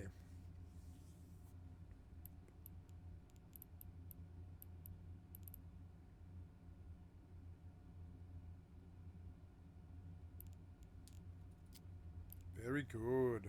Looking good. Gonna get into the mortal. Is that party a troll or what? I'll never know. I asked, I was like, is this party a troll or what? Like, what the fuck?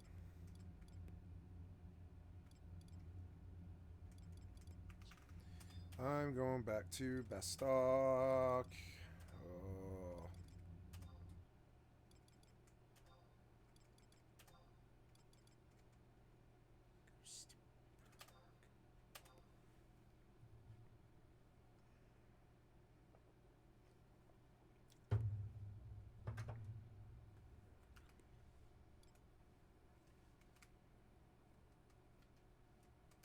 Okay, let's put this wood away.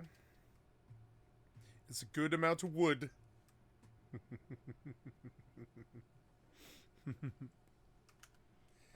Ooh, I love, oh, now what happened to my Caves of Cod?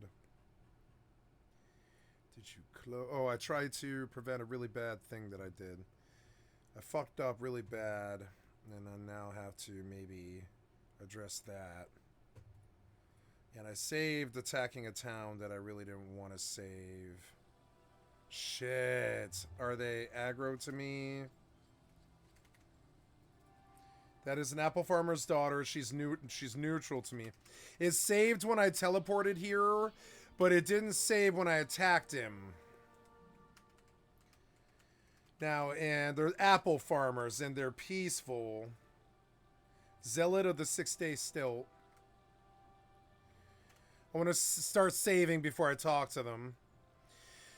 Wanderer, orphan of the salt, hear me. To the north and the west, through the great salt desert, the 6-day stilt splits the earth in two. Seek there the grandeur of Shekinah, first among fathers. Release yourself from the burden that Chrome bears on your sickly flesh. What waits for me there? Deliverance waits for all pilgrims. At the site you will find the cathedral, magnificent in its splendor. There are statues erected in honor of the Argent Fathers. There are sublime reliefs depicted our most cherished occasions. Here too, the wisdom of Eshelstadt II, our highest priest, to make a donation at the sacred well. Worship at the light sculpture of Shekinah himself. You will find other pilgrims among the merchant tents at the Stilt Grounds Bazaar. Other converts and priests. You will be among friends.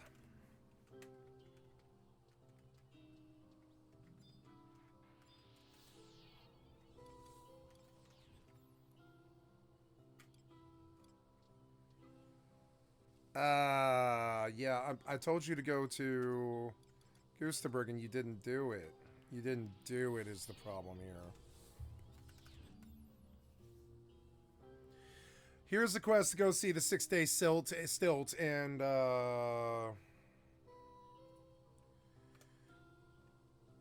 then, okay, and that's a zealot. He sells the Canticles Chromaic verses. It's $238. I'll take it, and I'll sell him grenades.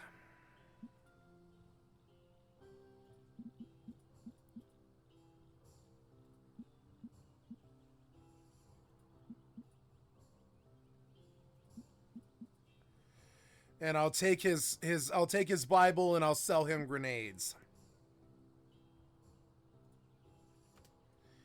And there we go. I took his book. Yep. And I'll sell these seed spitters to him now that he's got... Or now that I've got no money. Or, well, I'll go down the line here. I'll go... Yeah, I'll sell the wrist fan. This lacquered wrist fan that I got for some reason.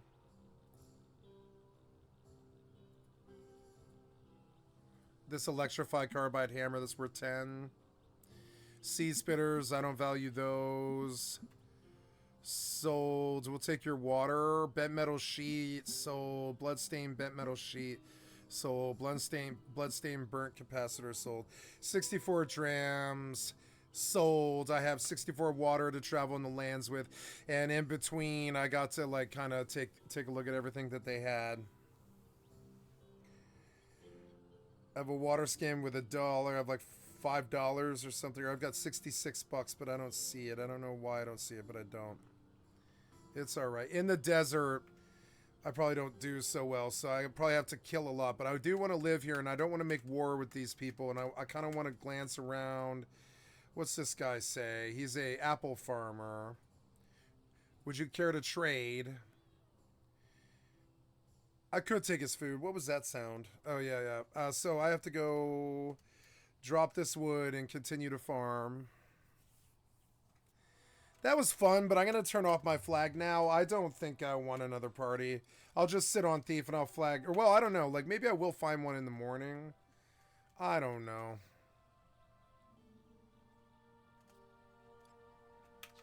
Oh, something that I definitely need to do, though, is attack this lizard for a while and get skill up, maybe. Because my dagger sucks.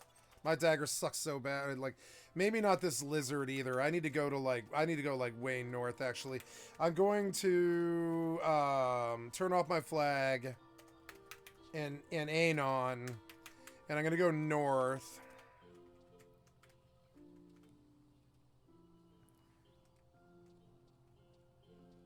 I love the music of this game. It's so good. It's one of the greatest of all time, in my opinion. So, here we go. We're just going to dump everything we got, and we'll just deal with it later. Yeah, wood. Hey, let's go wood shopping. That was something attacked me. No, I don't know.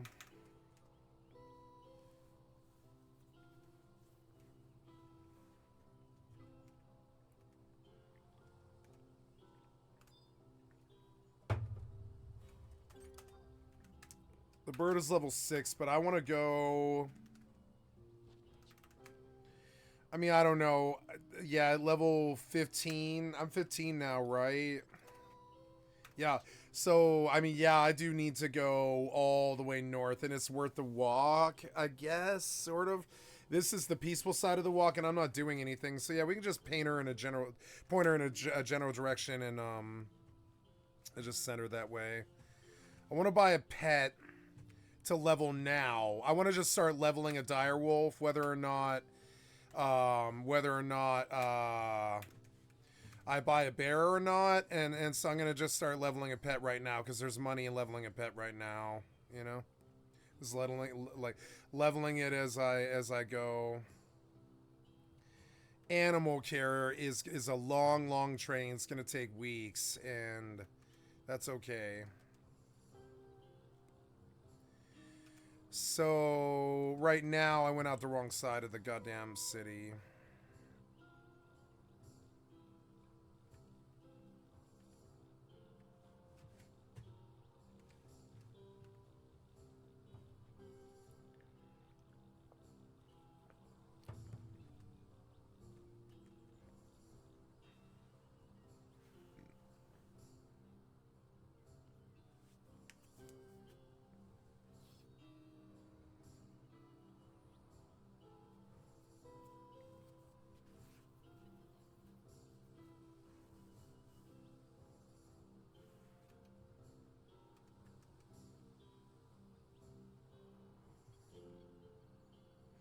I liked that I could ride the wolf, but you can't put bags on it. So really, a bear with the 39, I don't care if it's low level. Let's see what bears we can get, period. We'll see what bears are for sale. White bear, brown bear, 650 and 175. That's insane to me. Let's go. You're stupid. Just search. Start over from cost. Yep. Bush pig, step horse, dire wolf. There's a low-level dire wolf that I can ride around like on like a mount for fairly cheap, but we want to go down to the cheapest bear essentially and buy a bear because they can wear armor and stuff. I lost my bear armor, I think. No, my bear armor is in the bank. I didn't lose anything.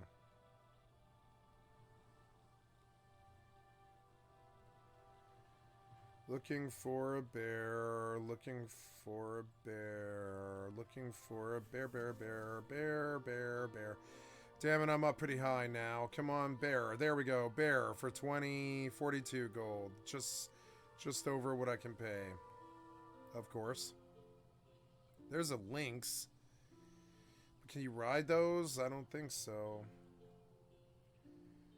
So let's buy that cheap dire wolf, and we'll buy a nice bear, but we'll spend some money on it. 26 dire wolf for 11. I'll take it. Sold. Pull him out. Oops.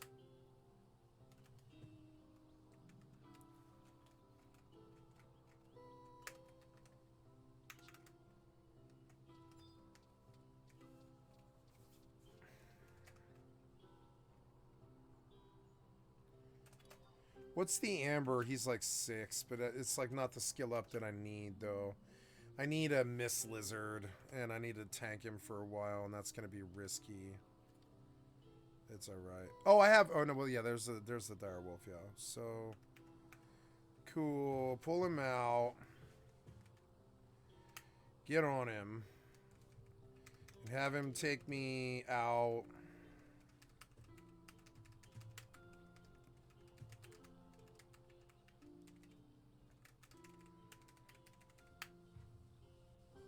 And we'll feed him brown bear meat. Oh, damn. Did he eat the whole thing? No. He didn't eat much. Gee. His hunger was high, but he won't eat the meat, so...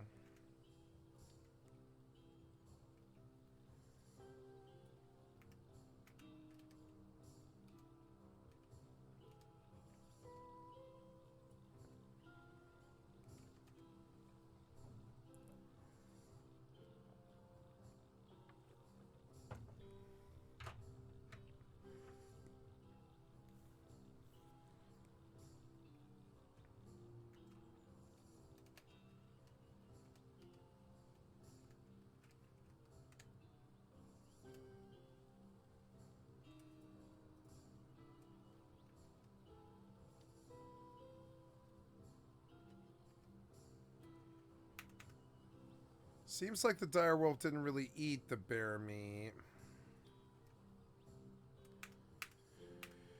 Let's go get him a pig.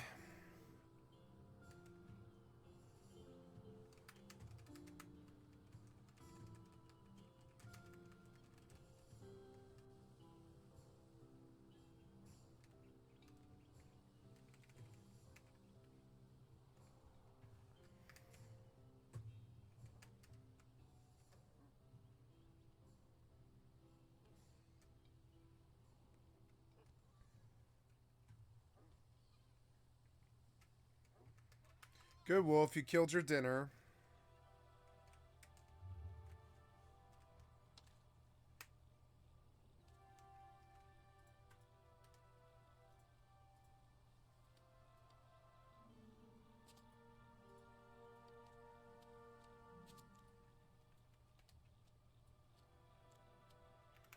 There, he likes that.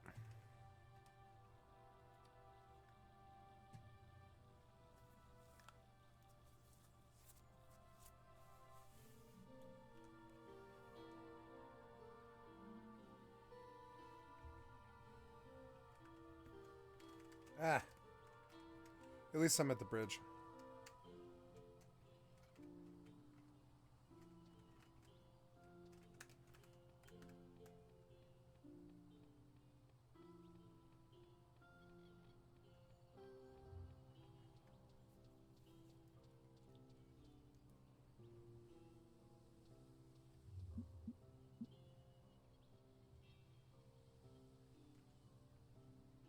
Ooh, cider, but I don't have anything now.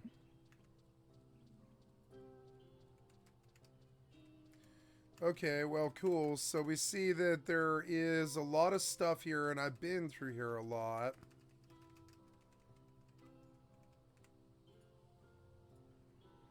Apple farmer.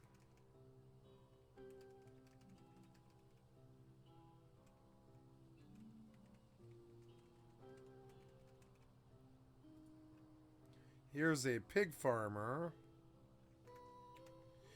Alright, so this is where I wish to make my home, but I want to see what happens when I go up in the world and I look where I am.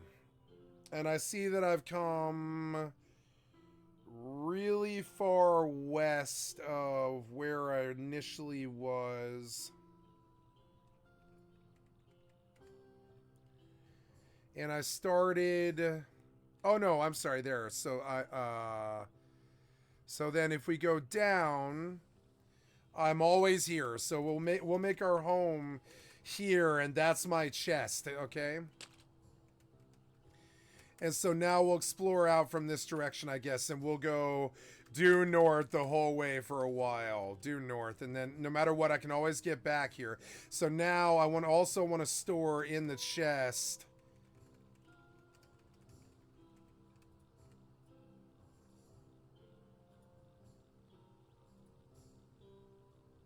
Let's store some star apples.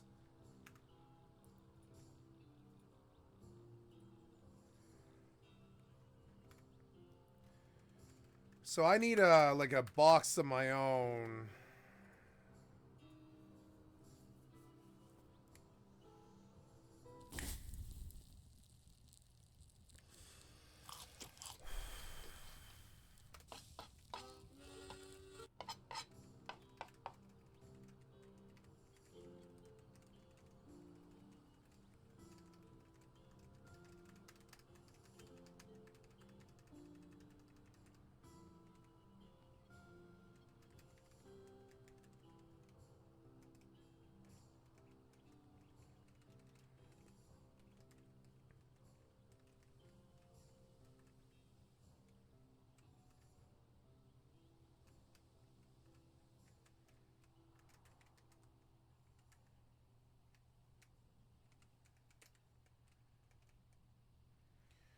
Another apple farmer's daughter.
Alright, where am I now? Okay, gotta go west.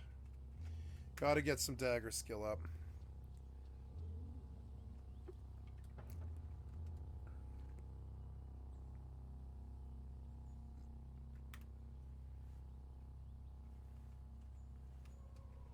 Alright, how are you? Did you eat?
Oh, I've got 28 gold on me. I'm gonna go put this away.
The hell was that?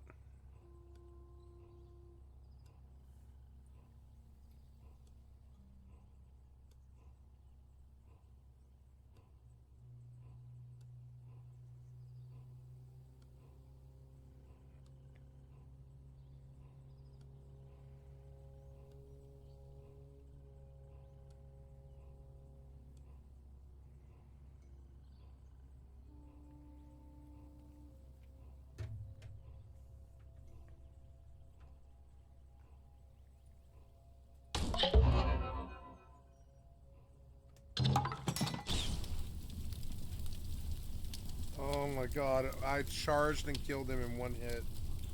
Because he was weak. But also, I don't know. So I need the Gaslight Chris. Get. Weird Artifact. Get.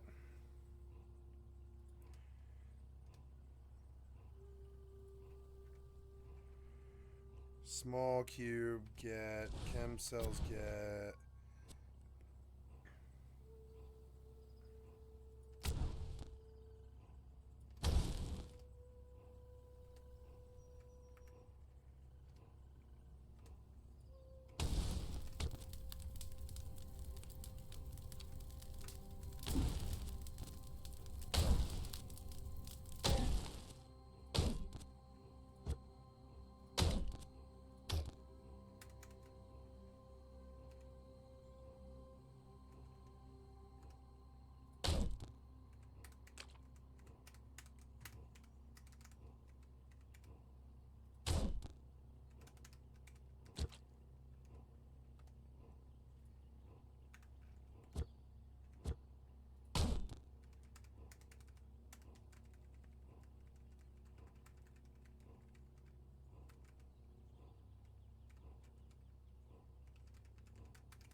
Did end there.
Oh, I got some artifacts off him.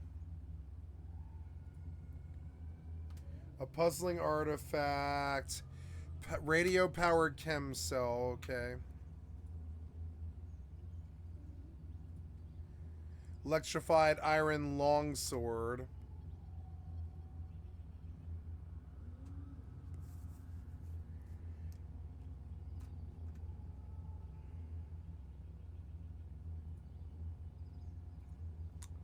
Stun rod.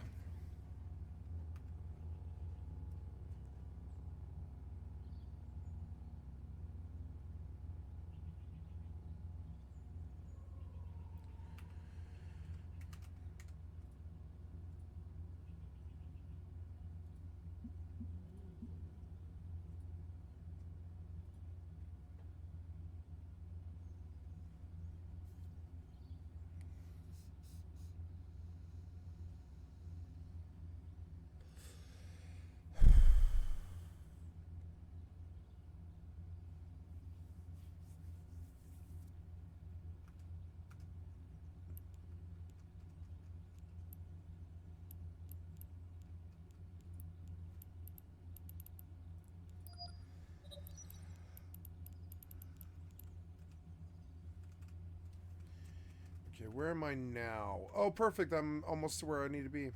Nice. Should walk for a pretty long time. I like that.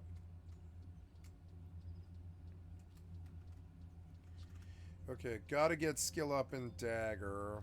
Skywhacker. What?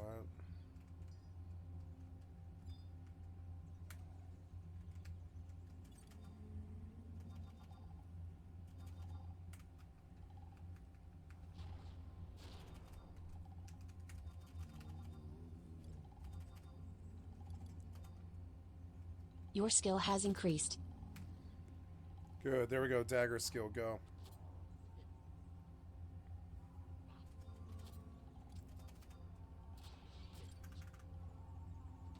Your skill has increased.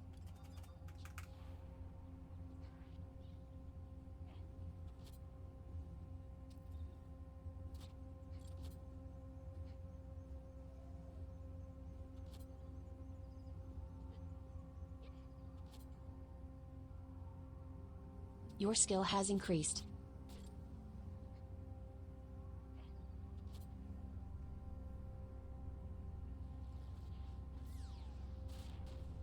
Your skill has increased. He's gonna kill me, but I'll get good XP.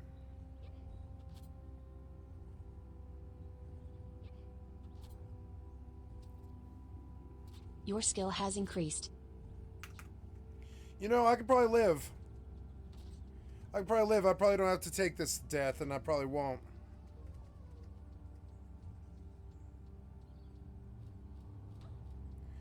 I did well that time. I'll just rest up, and I'll go back and I'll fight him.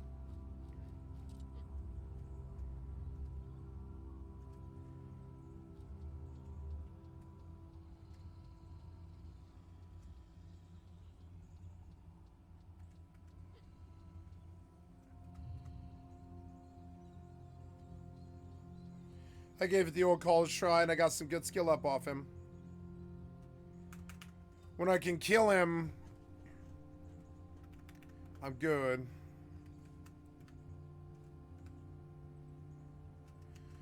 Dapple, Dapple, Gray. Let's go put him on something so he's just like leveling, you know? We'll put him on a pig. It's weird because they attack fast, but they don't chase fast, which is annoying.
Who are we shooting at here?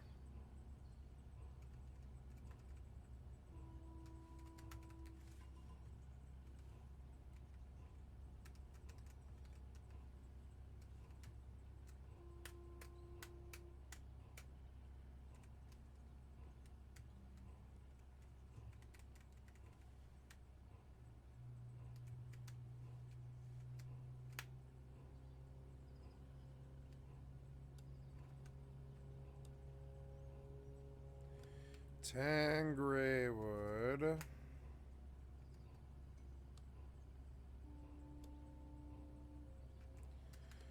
$12 Whitewood.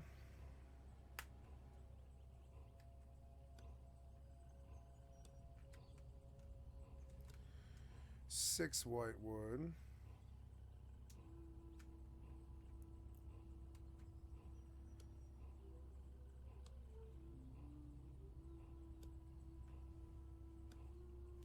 All right, I'm gonna have another beer. Get something to get something to eat. I'll be right back.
Wait, you walked way too far. I went the wrong way.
It was quite good. I want a little bit more, and I want a beer. I'll be right back.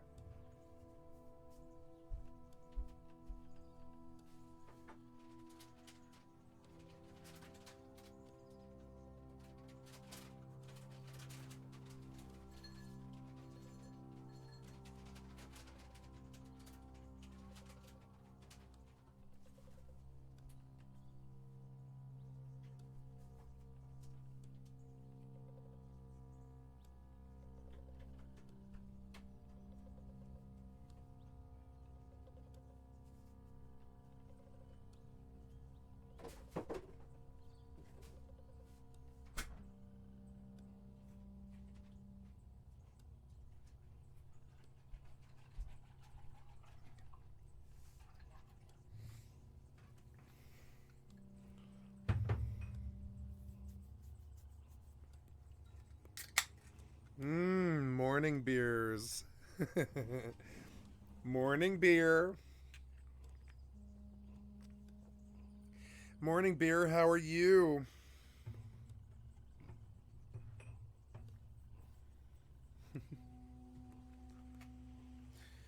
Okay, so what do we do in this game? Let's go forward. Where does this go? Oh man, that went out somewhere.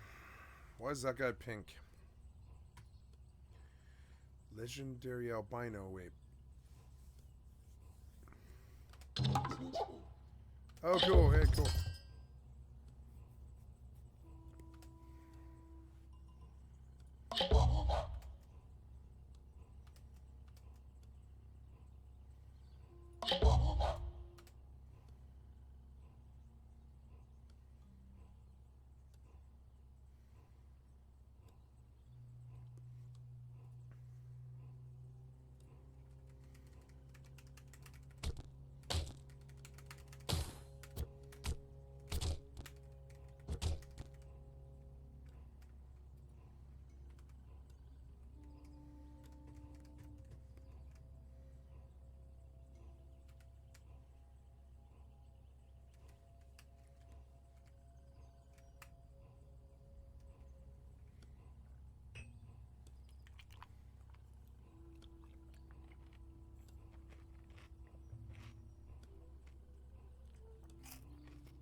And where the hell am I?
Everything's so decisive in Caves of Cod.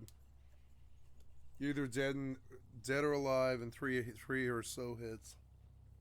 It's kind of funny.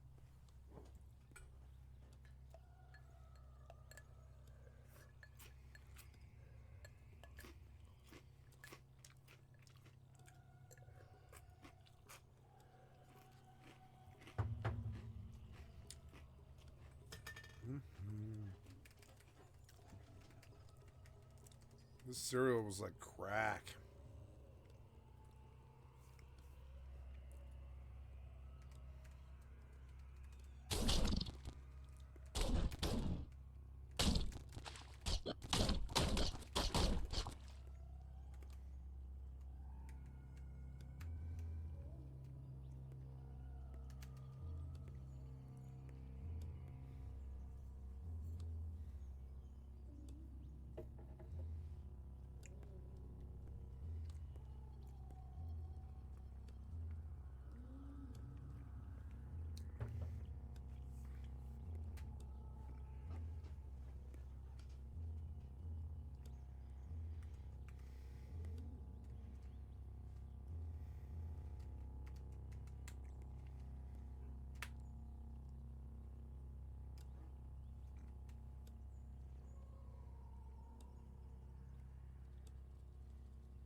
EP, he's 12, 10, 10. I might have to go all the way north. I have got high. Yeah, these things, they're not really high enough. I'll have to keep going all the way north to the goblins. If I can happen to find like a 14, it would be good. Yeah, like a 14 hill lizard. No. Little bit too low. I need decent challenge for what I need. Or, I mean, I need DC to EM.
My god, give me a mob.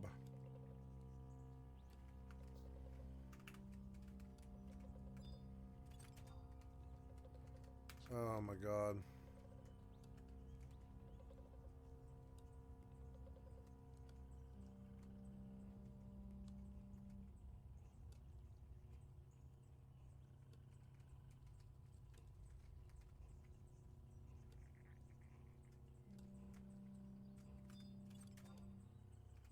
Level 10. Can I get a mob? Like another mob? Like, I don't know. I've been running for a long time. Give me another mob. Like, come on, man. Oh my god.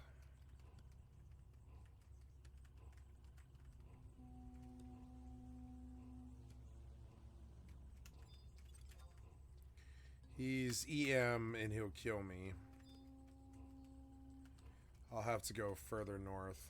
It's so annoying. There, what's that sheep? He's 13, perfect.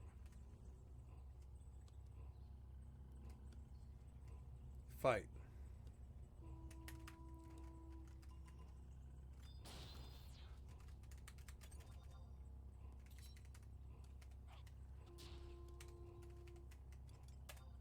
Your skill has increased.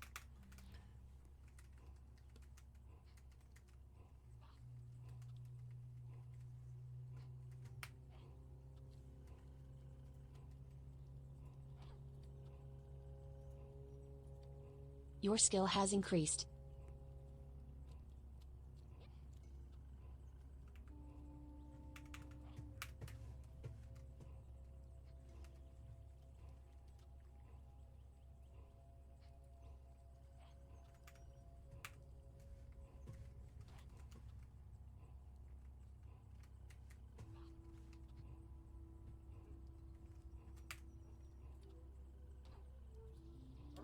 Your skill has increased.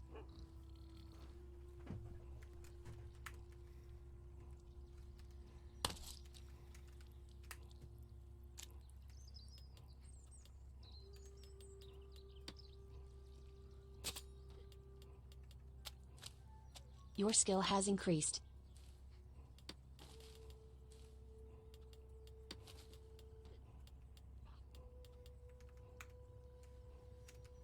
Your skill has increased.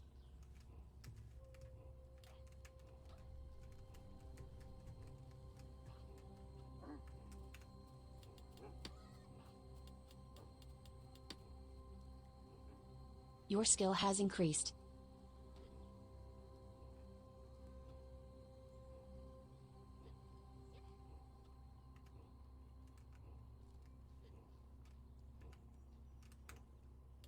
Your skill has increased.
I killed him and it hurts because I got a lot of skill up.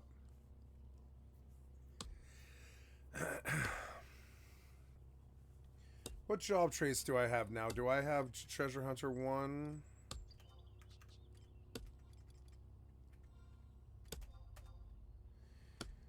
Treasure Hunter 1 I do. Skill Finder and evasion bonus.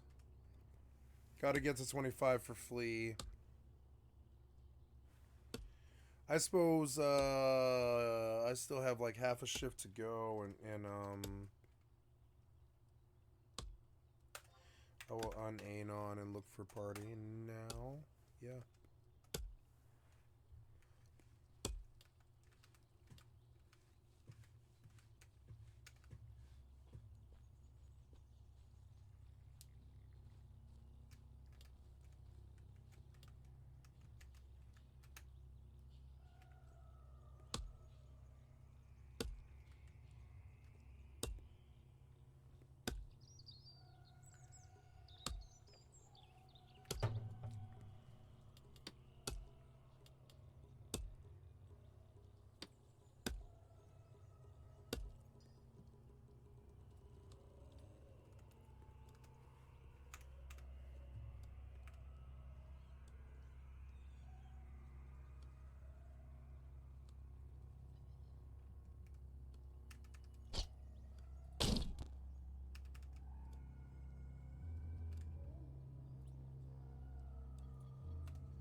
Your skill has increased.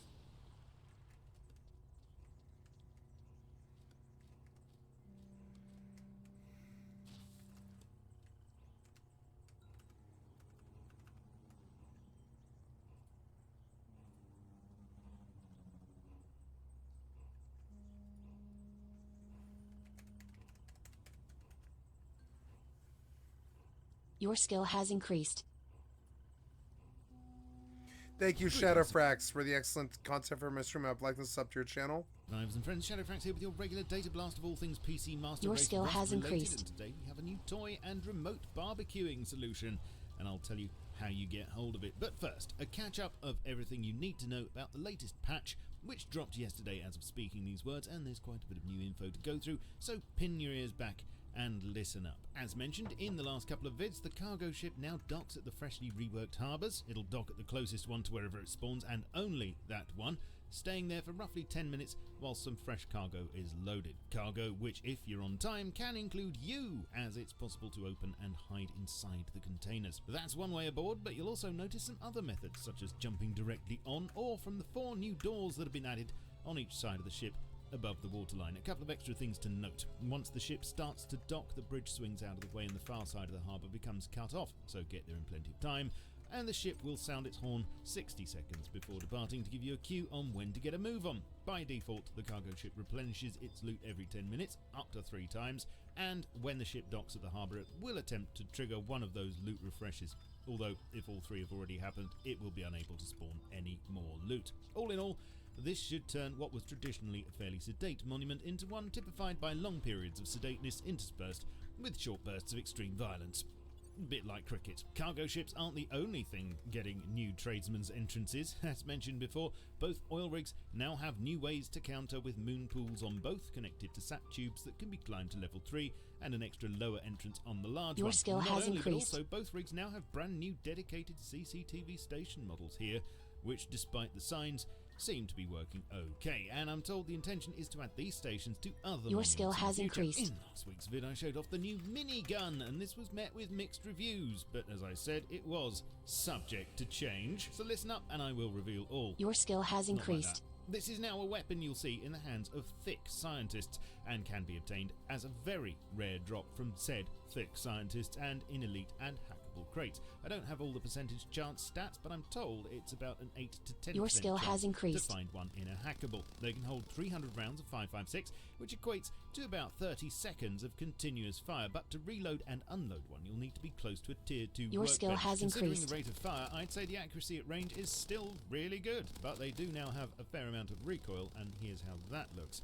Also to note is that you need to hold down the right mouse button for a couple of seconds first to spin it up, and keep it held down whilst firing. There's no ADS, Your of skill course. has The increased. movement is slowed when firing, so no running and mini gunning, and just having it spinning without firing will also degrade it. You'll notice it comes with an ammo backpack, but this is purely cosmetic, only shows when the weapon is equipped, doesn't take up your backpack slot, and if you're wearing a backpack or shoot, then that will show on you instead. Interestingly though, unlike other weapons, it won't show on your body if you have it in your inventory but not equipped, even if it's the only weapon you have. I imagine this will change, so make the most of it. Also, to be experienced in this patch are thick scientists with new military flamethrowers. I'm told you'll only get these as a drop from these scientists, and the chance is about 10%. These are, in all respects, an upgrade to the basic model, with 50 more capacity, a longer range, and greater damage, as demonstrated on these bears. NPCs were harmed in this experiment. Flamethrowers are also now more effective in general. There's a new tool cupboard skin in town, actually the first of its kind, costing £8 or about $10. It doesn't just look pretty, but also, as long as you're authed on it, shows you info on screens about upkeep, tool cupboard inventory, and the number of blocks and doors in the base. Oh, and despite looks, it doesn't require power. The patrol heli has had a whole range of improvements to its behaviour. You can read all the details in the blog, or pause here, but to summarise, its attack pattern has been randomised, including rocket amount, drop-off distance, and turn speed. There's a new fun attack phase where it pummels you from all directions with rockets, and a new zones feature has been introduced which will determine where the heli sticks around or moves on from, and it will also prioritise people who are attacking it, which should prevent your house randomly being blasted. In addition, probably the biggest change is that of no-go zones. And to quote, when a zone performs enough damage to a heli too quickly, then that zone is marked as a no-go zone. The heli will flee the area and attempt to avoid it as best as it can. This is to encourage it to get out of areas that are going to get it too quickly, encouraging bigger groups to chase, build defenses as they go, and bring more PvP to the whole map. Yep. Let me know what you think to this change down below, please. Oh, and there are a couple of new convars to take note of for server owners here. A big quality of life update for electricians is here, and to recap, all logic gates, switches, buttons and any intermediate components really have had their power requirements stripped. It's only active things like lights, sensors, turrets, etc. that have power like, needs that now, was so and this dumb. comes with a lot of bug fixes that should bring an end to unnecessary battery drainage too. Also, the deploy guides should match the location of all deployed electrical components now. They won't rotate on walls based on your view angle, and you can align them to others by holding left shift when deploying. More improvements are coming down the wire, and in future there will be reworks and extended functionality for some components. Now, I know how you all love anti-cheat. I mentioned about this in last week's vid, but there's more detailed write-up on the blog which you might want to read. The TLDR of it is that more is being done lately. More team resources are being put into combating the issue. And one highlight is that some info leaks have been plugged, such as tool cupboard and turret auth lists and the locations of buried stashes. I mean, someone's probably already found a way around this, but such is the eternal struggle. Anyway, read the blog for more info. Bradley now has 4 scientists on board that will spill out in a cloud of smoke to defend it when it gets below a certain amount of health. This applies to launch site and roaming versions. Good. No more solo fucking bullshit. In other changes, seeds now have proper world models in the form of burlap sacks with the contents written on the outside. And finally, mushrooms have their own world models. What a time to be alive. Server DNS support was added for server owners. Pause here to read. And an experimental option's been added to the server browser for ping estimation, and this is to provide some clarity when it comes to fake pings, which can come from certain forms of DDoS protection. It takes a few seconds to estimate things when checked, and this is subject to tweaking to make sure that these are accurate, but every little helps, eh? Right, that's the main news sorted out. Please let me know your thoughts in the comments. If you like this vid, please leave a like. If you want to subscribe, please subscribe. You can find me on Twitch and lots of other places, including my Steam group, and also support my work here via Patreon, YouTube memberships, and super thanks. I shall catch you all soon, but in the meantime, keep calm and stay rusty. Cheerio.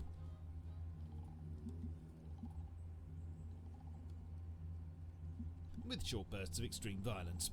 A bit like cricket. You have got to be the lamest fucking solo player. Greetings.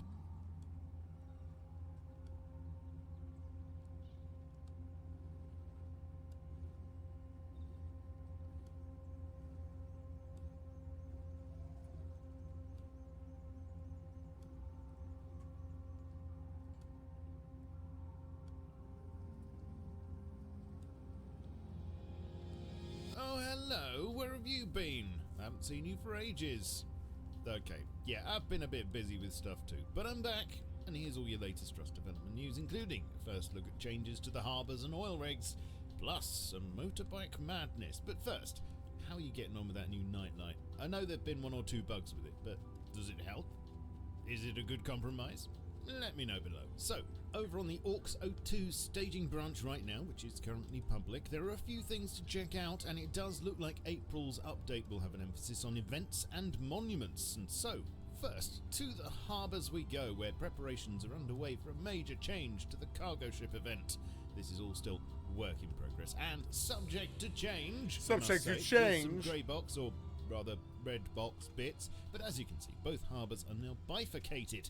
Good word that, look it up. And there's now a big area on both for the cargo ship to slot itself into, along with some cranes which will actually be functional. And both are going to have a type of swing bridge thing that will presumably move to accommodate the ship, and you're going to have to get used to a mostly new layout on both harbours, along with a bunch of new buildings to clamber around on. And it seems there are going to be a lot of new places to hide and be sneaky with, and there are a number of new props here, including these buses, I think. But FYI, here are the locations of recyclers on both, which seem to be in the same general vicinity as before. Although the cargo ship event isn't set up yet, I can tell you some things. The ship will navigate around the island as it does now, but it'll also dock at the harbour where cranes will load containers onto it, and apparently it will be possible for players to smuggle themselves on board inside said containers. And I am informed there will be other ways of gaining access to the ship, but we'll have to wait and see what those are. The objective is to make the event more counterable and interesting. Let me know what you think to these changes below. Over to the oil rigs now, and if I turn off the water, you can see there's a significant change coming to both, with tradesmen's entrances, as it were. You'll now be able to sneakily dock at a moon pool below and clamber up a long saturation tube to emerge in the bowels of the rig, and this should add a bit of variety and possibly surprise to both. These are still works in progress, as you can see, and I believe you will need a green card to get access from the moon pool side when implemented, but I'm told that both the rigs and harbour changes should, all being well, be included in next month's patch. There are some significant changes coming to electrical circuits. For instance, the following components will no longer consume any power: ANDs, ORs, XORs, memory cells, timers, blockers, RANs, counters, switches, smart switches, splitters, root combiners and electrical branches. That's quite huge. Not only but also when placing components, you'll be able to hold left shift to snap them relative to other ones. Now we just need the same for when running wires, so we can snap them to horizontal, vertical and angles in between, and we'll be all set. There are also a few fixes coming to prevent components draining power unnecessarily. And just in case you needed reassuring that Rust is a game that's not afraid to look you straight in the eye and say, "Look mate, I'm deadly serious about all this survival stuff, okay?" This classy outfit is coming quite soon, probably seasonal, so get yourself mentally prepared for that. FYI, it's leg protection based on wooden armor pants with the same stats. In other stuff coming down the rusty pipe, the compound rework is still chugging along but has been pushed back a little by the team due to the harbours and oil rigs. There are changes coming to Bradley at launch. Basically, when it gets down to a certain percentage of health, a group of NPC scientists are going to dismount and go pew pew. Heavy scientists will start using miniguns and military flamethrowers at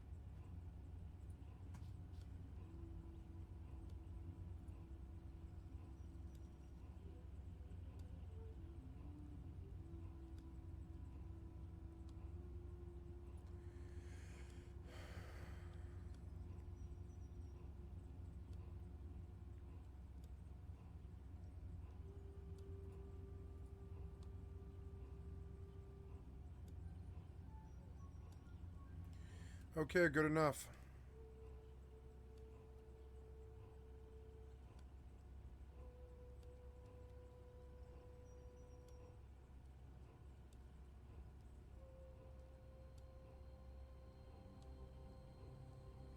I escaped Tarkov. Oh my god. It's been well over a year since the video. What happened? But first, a word from our Spiegin Griftwert. Epstein. Oh my god. I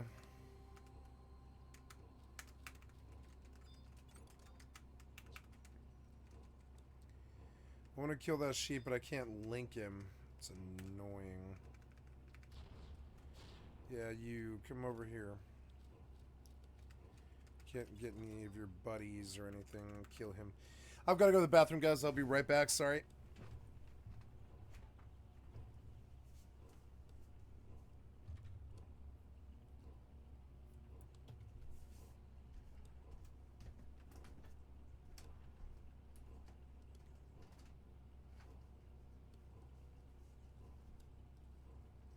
Your skill has increased.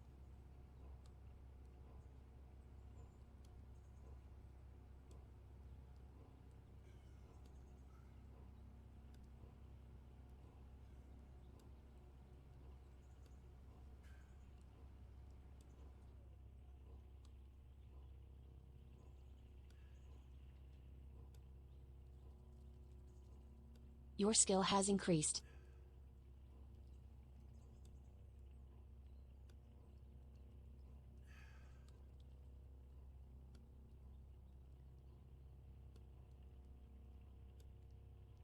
Your skill has increased.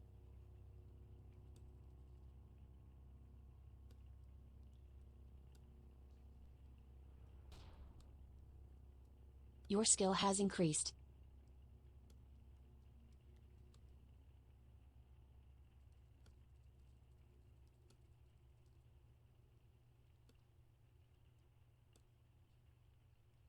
Your skill has increased. Your skill has increased. It's gonna kill me, isn't it?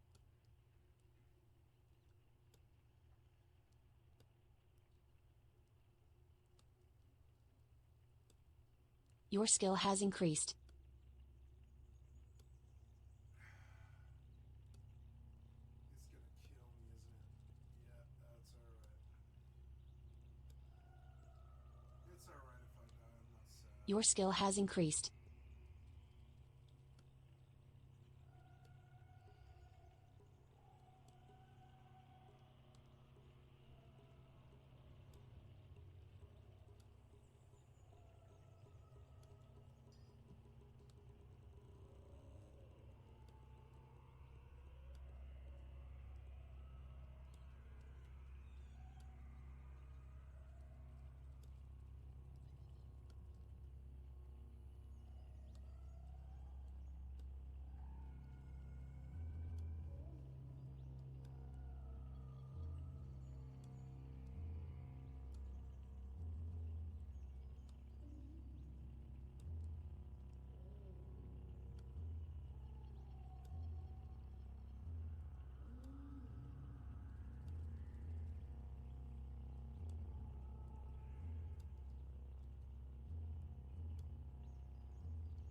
thank God. Okay, gonna get another beer.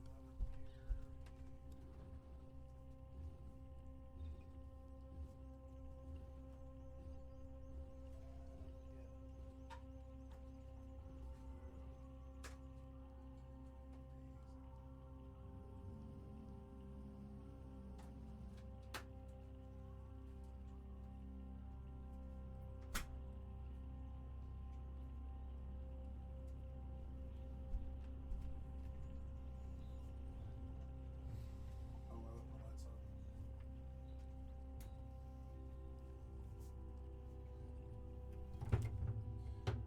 My camera.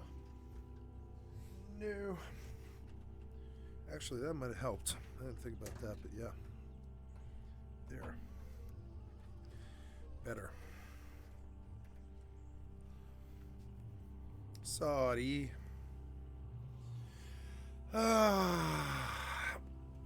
Okay.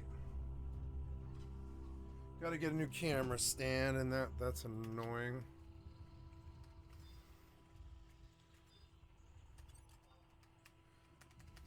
I won, huh? Yep.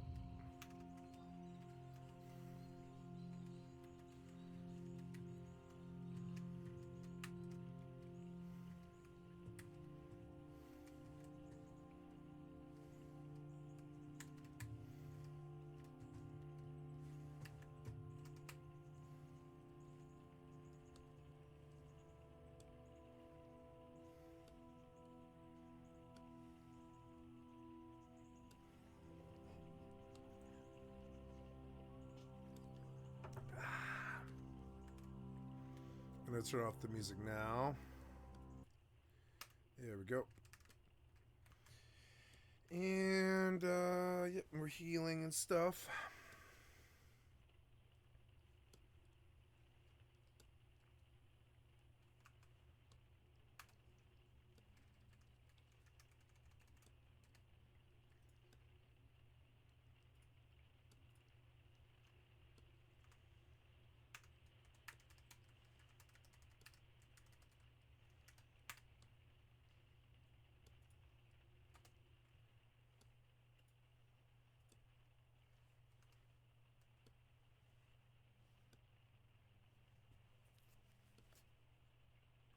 Heavy rain.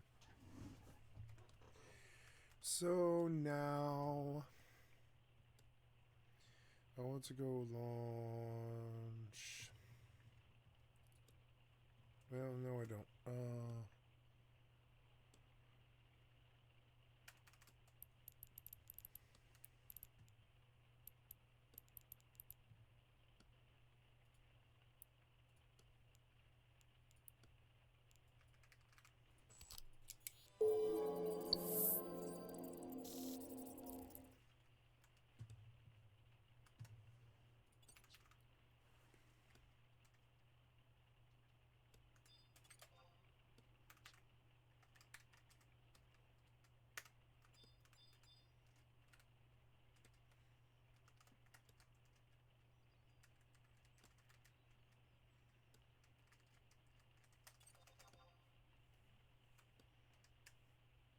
Your skill has increased.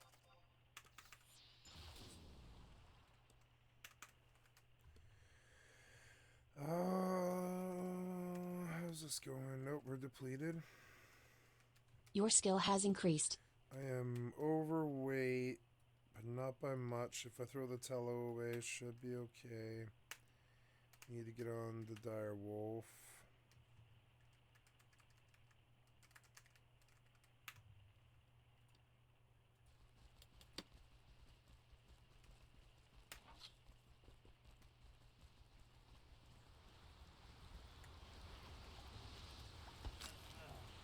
Your skill has increased.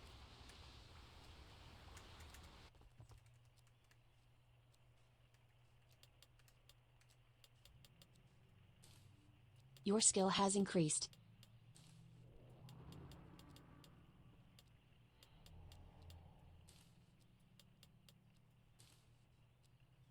Your skill has increased.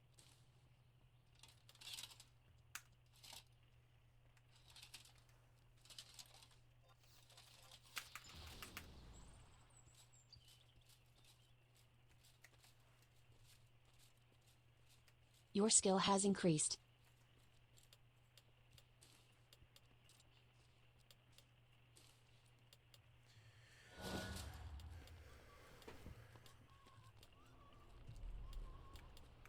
Okay, I believe I'm done with this game. Got a lot done tonight.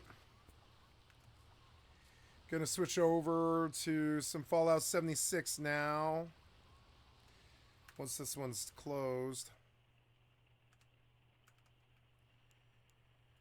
Yeah, it's good.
year since the video. What happened? But first, a word from our begin Griftavert. Epstein's Island Adventures under new management. Stay a while. Get away from sisters under new management.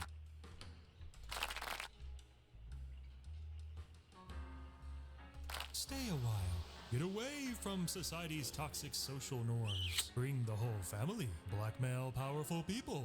The possibilities are endless. End Griftavert.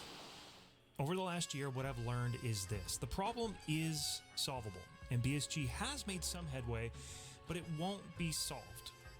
Some of the changes BSG needs to make requires them to basically remake the game. Games like Valorant and CSGO were created with superior anti-cheat in mind from day one, and they still have to throw an exorbitant amount of money at the problem and hire the best experts in the entire world, like Phil Koskinas, who I chatted with many months ago. He was at Riot's Vanguard from day one and recently was poached by Amazon Game Studios to run their cheat development, all to be hired right back at Riot's Vanguard again. My favorite part of the interview with him was when he explained why he can't play FPS games anymore. Like, I used to cheat, and I can't play first-person shooters without cheating. I can't, because I can't aim. I never learned to do it. So, like, it's... What? But on a serious note, talking to Phil, I did learn this. Anti-cheat is not just about throwing money at the problem. It's a limited, finite resource akin to hiring specialized brain surgeons. It can take decades to develop. I was hoping that the arena game mode would contain some of the changes to the netcode, which is necessary, but it doesn't. And it's been well over a year since the Wiggle video, so you can say I'm pretty saddened. There is no alternative to Tarkov yet. I've pretty much stopped gaming altogether. I haven't streamed the game or made content on Tarkov in over a year. So how's the situation now? This graph shows the relative popularity of the search term Tarkov cheats. All of these peaks correlate with a wipe. And this big peak right here was just after the 12-12 wipe going into last year, 2023. But this explosion of cheating was the source of my frustration, and it's the reason I made the video in the first place. Okay, but what about this second notch after the 12-12 wipe? I can only speculate, but this occurred after the release of the Wiggle video. Many of these searches could just be people wanting to see what was out there, or people wanting to fact check me. This graph is a trend for search traffic. It doesn't necessarily correlate with active cheaters, but we can safely assume that periods of more searches probably means more cheaters. I think a lot of these people wanted to see if it was as simple as going to Google, typing EFT cheats, clicking the first link, and pulling out your credit card. Or maybe they bought cheats. I don't know. I have a hard time believing that knowledge of the existence of cheating is all that is keeping most people from cheating. But as we march forward in time, people searching for Tarkov cheats remains pretty consistent. About the same relative popularity wipe after wipe as it was before the video. With one interesting exception, we have never had as many searches for EFT cheats at the beginning of a wipe as we did before the Wiggle video. It's human nature to want to blame someone. Obviously, the group most responsible for the cheating is the cheat developers and the resellers, and then of course the cheaters themselves. Imagine a journalist exposes a problem where drug dealers are selling meth to children near a high school. And after it was exposed, the local police dragged their feet and the problem Skill has persists. increased. Who in their right mind thinks the journalist is at fault? Am I taking crazy pills? Why do these BSG shills like Airwing Marine continue to blame Your me skill has for the increased. cheating problem? Why are they so focused on me and not the game developer or the anti-cheat or even the cheat developers? Why are they so quick to point a finger at me yet never dare criticize the hand that feeds them? I'm just a dude making videos on the internet. I am not single-handedly responsible Your skill has for the fact increased. that cheating is out of control, and I'm also not going to be single-handedly responsible if BSG wins this fight. My role is to put a spotlight on the problem. That's it. That's what I'm good Your at. skill has increased. But I went above and beyond that. I've had numerous chats with resellers and cheat developers, which I have not posted despite the fact that it would receive a ton of clicks because it doesn't help the cause. I also put $10,000 up to Your skill anyone has increased. who could provide evidence that Battlestate Games had any connection with cheat development. there was a growing group of people pushing the conspiracy that BSG not only likes cheaters, but is developing and selling cheats themselves for profit. I Your didn't skill expect has anyone to come increased. clean or snitch for 10K. However, it was sort of weird that I didn't get a single email or message that attempted to provide any credible information at all. It doesn't mean that someone at Battlestate isn't leaking vulnerabilities to a cheat dev, and it was worth a shot to try to gather some intel, but I think it's more reasonable to assume that BSG is unable to win the war against cheaters because of incompetence. Yeah. I looked for solutions. I even spent a few months looking into the AI anti-cheat scene. I reached out to several companies that claim to have solutions. I looked at Valve, probably the biggest hitter in this space, and recently they had an enormous false ban wave, the largest in gaming history, which I covered months ago in a video, and in my humble opinion, it was because of their AI. Nothing is coming to save us anytime soon. More than a year ago, I believe the narrative around cheating in Tarkov was wrong. There were more cheaters than most people believed, and I think I shed some much needed light on the situation. But continuing to make content pointing out the same thing over and over is not only boring, but not effective. I ran out of useful ways to move the conversation forward. What will I do now? Will I do another Wiggle type video for other games? No. Mainly because the amount of cheating in other games is pretty well established and it's not all that disputed. We still have people in the Tarkov community who think I made up everything and are calling me a grifter. It's incredible. Also, I don't have 10,000 hours playing Valorant or CSGO. I don't have the game sense and knowledge to accurately weigh in on the matter. And more importantly, I don't care as much about those other games. I really like Escape from Tarkov. I had a personal interest in affecting change with Tarkov, and making videos like this comes at a cost. Having been the focus of quite a few hate campaigns, I made myself numerous enemies, and I'm just one guy making videos. I don't have a legal team or a Patreon or anyone helping me out. Many of you have asked if I will do a follow-up to the Wiggle and load in ESP and show No one cares about your Wiggle anymore. I never did. how bad the cheating is. And I'm not going to do that because we all know now that most cheaters aren't rage hacking or aimbotting, and there are more of them than most people thought. Besides, BSG recently announced I suspect a bunch of my friends are cheaters, and it's so annoying. I really don't like that line of thinking. I don't like where it goes. I don't like the trust or any of that stuff. I don't like the trust issues. Everybody thinks I'm stupid. I'm not stupid.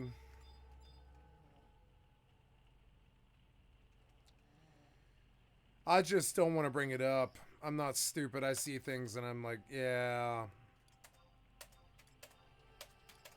Do I want to lose a friend? The answer is no.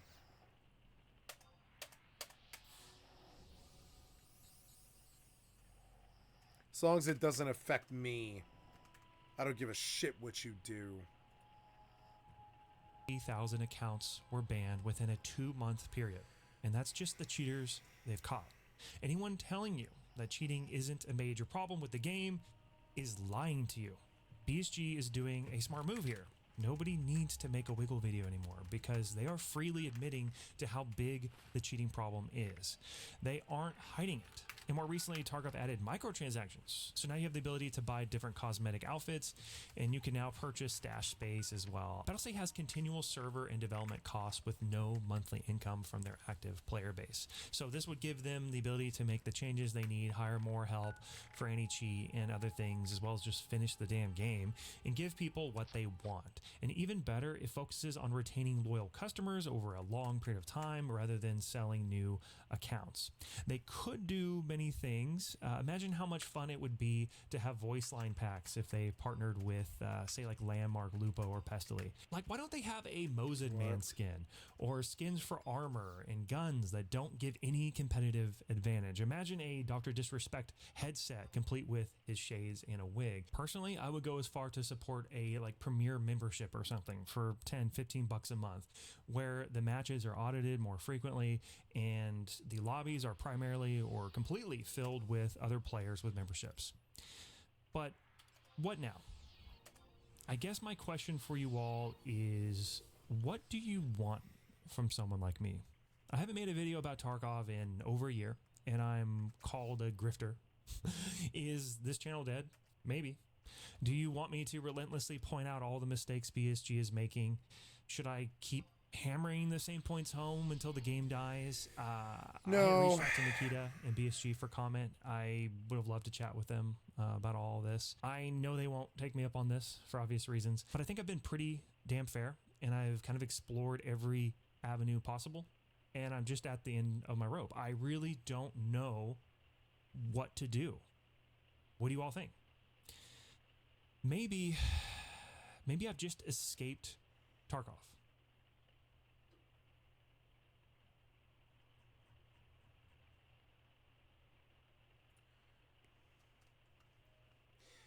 Thank you, Callum Upton. I'd like to sub to your channel. Adventure game where nerds would spend hundreds or thousands of hours of their lives killing the same monster over and over, hoping for a good drop. Cooking lobsters and sharks over a hot fire camp while typing obscenities at their fellow players. Ah, what a wonderful memory many of us share from this quaint little game. With over 300 million accounts created and even recognised by the Guinness World Records, it's safe to say it was a pretty successful game. But with popularity comes controversy, and neither RuneScape nor Jagex, the company behind it, are strangers to a good bit of drama. From a small project started by a single man to a massive globe-wide community of people with nothing better to do with their time to its downfall, we'll dive into what made RuneScape so special, what caused it to crash and burn, and its eventual resurrection. In 1998, the idea of RuneScape was born. Started by Andrew Gower in his mother's kitchen, it was originally a small project called I don't need this.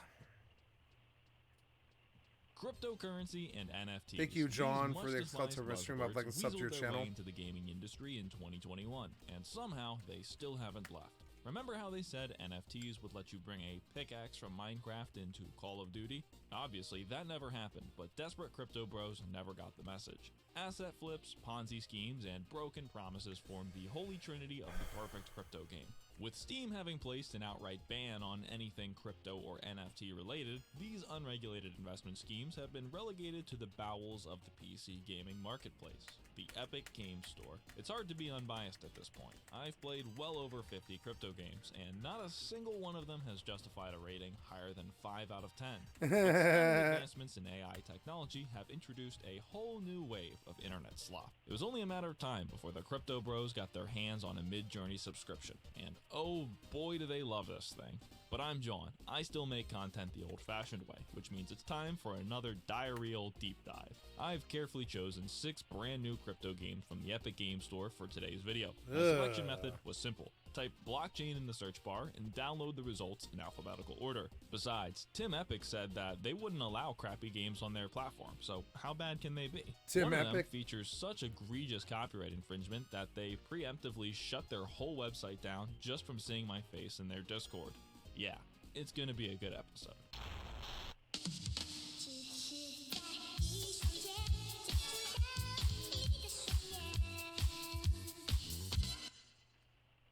Awaken is a fighting game and open-world metaverse built on Ethereum blockchain. Within Awaken immersive gaming world, players will have a chance to immerse themselves in the traditional combat domain with real interactions seamlessly integrated into the metaverse.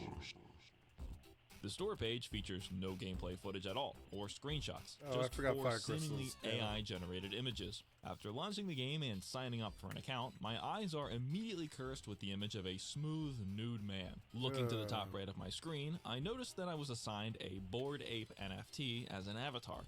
Funny, NFT bros are now stealing from each other. Aside from the profile page, none of the other menu options seem to do anything at all. They all say, the feature will be available in later version of the game. We apologize. This leaves us with only one working option, fight. It looks like my clothes finally started rendering, thank God. Pressing this button transports us to some sort of hub world, devoid of any life. Aside from the advertisements plastered everywhere, there's a terminal in the center where we can queue up for a match. I can guarantee that there is not a single other player online, so instead of waiting in the queue forever, let's try a custom match. Can't do that either. It still requires 2 players. It's worth noting that this game is a total resource hog, despite there being nothing going on. I thought that it might have some sort of crypto miner, but after digging through the files, I didn't find anything suspicious. Just 2 gigabytes of Unreal Marketplace assets, the crypto game standard. With nothing else to see in-game, it's time to turn to their website and social media pages. Equally confusing, as even here, there's still no gameplay footage. Even their Discord server is devoid of any conversation. It contains nothing but a few hundred people who spam GM every few hours. Awaken is a strange ghost town of a game. But don't worry, they'll be releasing their very own NFT collection and tokens soon, so make sure to invest. Somebody already did. Negative 100 out of 10. Blade Right is a multiplayer melee battle royale game. Up to 20 players fight in a magical style arena, with only one survivor in the end. Developed by the Singapore-based Lu Shang PTE Ltd, Blade Right is currently available in an open beta state on both mobile and desktop platforms. Whoa, check out those jiggle physics. They sure got their priorities straight. Generally, I'm not much of a fan of mobile games ported to PC, especially when they don't bother to rescale the UI. Blade Right is no exception, as it's plain to see that their priority was in creating a mobile-first experience. That being said, I'd be lying if I said that this was unplayable. While unpolished, the core gameplay is actually pretty smooth. The controls work just fine on a keyboard and mouse, and if it wasn't for the oversized UI elements, this could pass as a PC exclusive. The game begins with an introductory tutorial, explaining the different types of attacks, special abilities, and craftable items. Blade Right is your typical battle royale, mixed with a minor MOBA element. 20 players drop into a map with a shrinking safe zone, and the last man standing wins. Combat is strictly melee, and you have the ability to dodge, roll, and block attacks. Each one of the game's classes also has a unique ultimate ability that can be activated once you fill up this flame bar. The bar is filled by dealing damage, either to other players or one of the many NPC enemies scattered across the map. My character's ultimate allows me to turn completely invisible, which is overpowered, especially since you can continue to fill your flame bar while hidden, which allows you to basically stay invisible as long as you keep attacking. But I'm pretty sure that every match was against bots. All enemies have a complete lack of object permanence, and as soon as I went invisible, they would just turn around and walk away. As I mentioned earlier, Blade Right has a bit of a MOBA element. Before each match, you can select a few items to take with you into battle. These items have a variety of effects, such as increasing your damage, health, or armor. However, you don't just get these effects for free. Each match, you'll need to kill the NPCs that spawn in the map to gain currency. This currency is then used to activate one of the items. These items are gained through opening reward chests, which are randomly dropped from NPCs in matches or as rewards for winning. Chests require a key to open, which can be purchased using the game's premium currency, gold. But this gold currency isn't even a crypto, it's just your regular old microtransaction. They even offer a variety of different purchase sizes, although unlike most games, they don't give you a discount if you purchase in bulk. Oh, you recommend the $400 package? Of course you do. You can craft and upgrade items outside of a match to increase their power, and you can also trade them on the in-game marketplace. However, this doesn't use crypto either, it uses gold. So, what about this game uses crypto? I'm actually not too sure. Their website features an NFT collection, but these appear to just be your run-of-the-mill randomly generated JPEGs. It looks like they have some items that you can buy using the Solana cryptocurrency, but there's only 5 for sale, and there doesn't appear to be any purchase volume. While on their website, I noticed that Battle Right has a partnership with G2 Esports, and they have some videos of a tournament that they held a while back. Esports orgs and crypto sponsors. Where have I heard that before? Anyway, I highly doubt that any G2 members actually play this game any more than their contractually obligated minimum. Returning to the game, I continued to browse through the available features, but found myself quite confused. There's a lot going on, but not much is explained. The translation is also pretty bad, with some dialogue boxes just being in Chinese. In the end, this is really nothing to write home about. There are dozens of these mobile battle royale games, and I'm not in the target audience. But does a game like this really need crypto? No, of course not, but we already knew that, especially when they already have a fully functioning cash shop and marketplace without it. But Blade Right is far from the worst crypto game I've ever played. I'll give it a 4 out of 10. It's not really my type of game, and it seems like it could easily become pay to win, but I'm sure somebody out there will play this.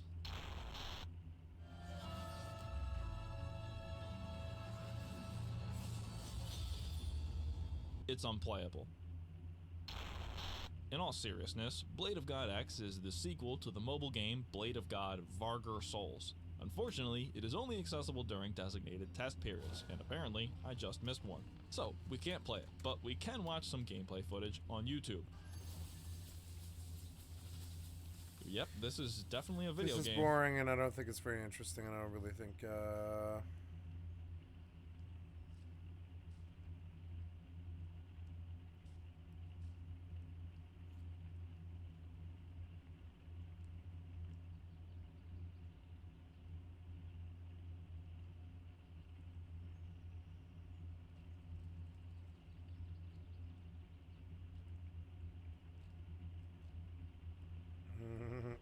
I'm player. I'm versus. And I'm player. And together, we're PvP. All right. We're the reason for all your favorite gaming memories. You remember?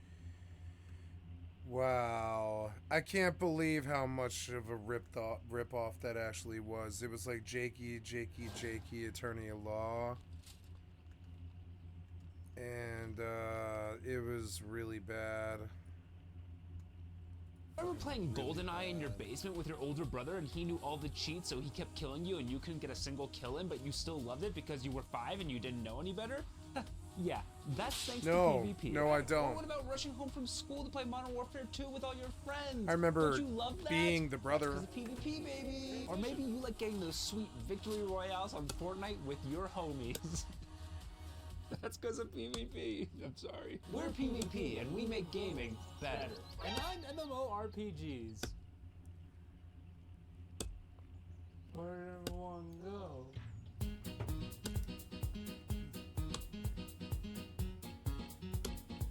Like, at least he's got energy, but I mean, oh, derivative. I'll be right back. And get some popcorn.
You can probably hear that I'm pretty sick right now. I'm sick of PvP in my MMORPGs. No, but actually, PvP games are some of the most popular games in the entire world. Think of games like Fortnite, Call of Duty, Battlefront 2. No, not this new one from EA. I'm talking about the good the one from back in the day when things were good and war didn't exist, I assume. I was a child, so I don't think it existed. For over 3 decades of gaming, PvP has been one of the biggest parts of gaming. But for MMORPGs, it's been a little different. Back in the early days of MMORPGs, PvP was a huge part of the game. It was the counterpart to PvE, or player versus environment. It was the 2 main ways people played the MMORPG. But over the past few years, PvP has started to fall more and more by the wayside, despite efforts from developers and players to keep it alive. PvP, in theory, makes a lot of sense for MMORPGs. It's a chance to test your skills and builds that you spent hundreds of hours investing in against other players, the toughest competition you'll ever face. I mean, let's face it, boss mechanics can be pretty difficult, but it's a little bit hard to replicate the most dangerous game there is. Man, player versus player combat just offers a unique experience that is impossible to replicate in any other way. But I just think its time of having a place in MMORPGs is coming to an inevitable end. But why? I hear you asking through tears, you little baby boy. Well, that's what the video is about. But first I want to thank the sponsor of today's video, Southern New Hampshire University. They... Who are you? Have you ever considered how your life would have turned out if you never got a higher education? Well, I make YouTube videos for a living, so it probably wouldn't be that different. I forgot how foolish the version of me from this timeline was. Wait, are you saying you found a way to hop between timelines with extreme precision and no adverse effects at all? Precisely. Wait, you picked up on that really fast. Probably my higher education. Yes. An education that I never received. A decision that had a domino effect leading to a series of events that can only be described as cataclysmic in nature. A series of events that left me looking like this. Oh my god, I have hair in your timeline? Yeah, but like, I'm dead. Are you saying you'd rather be dead than bald? I don't know. Oh my god, you're dumb. What I'm trying to say is that an affordable online university could have allowed me to reach my full potential. Oh, like SNHU's game dev program that teaches students everything they need to know about making games, from basic programming to 3D modeling and texturing. Yes, that's a good example. It's also great because they have a huge selection of accredited online degree programs, so you can really learn anything there, and it's also one of the most affordable online schools in the country, literally one of the lowest tuition rates there is. Right, like I said, that's a good example. You want to learn more? I already know how to jump between timelines. I don't need... If you go to snhu.edu/idle or click the link in the description, that goes for you too, by the way, then you can learn more by finding out the average salary for a programmer, or even if you have more specific questions, talking to a real person. Okay, it seems like you have things covered here. I'm gonna go now. Bye. He was nice. What was I saying? To figure out why PvP is starting to fall by the wayside, I think we need to look at what makes PvP a fun part of MMORPGs. So I'd like to introduce you to the 3 R's of PvP. They're the pillars of what makes PvP fun.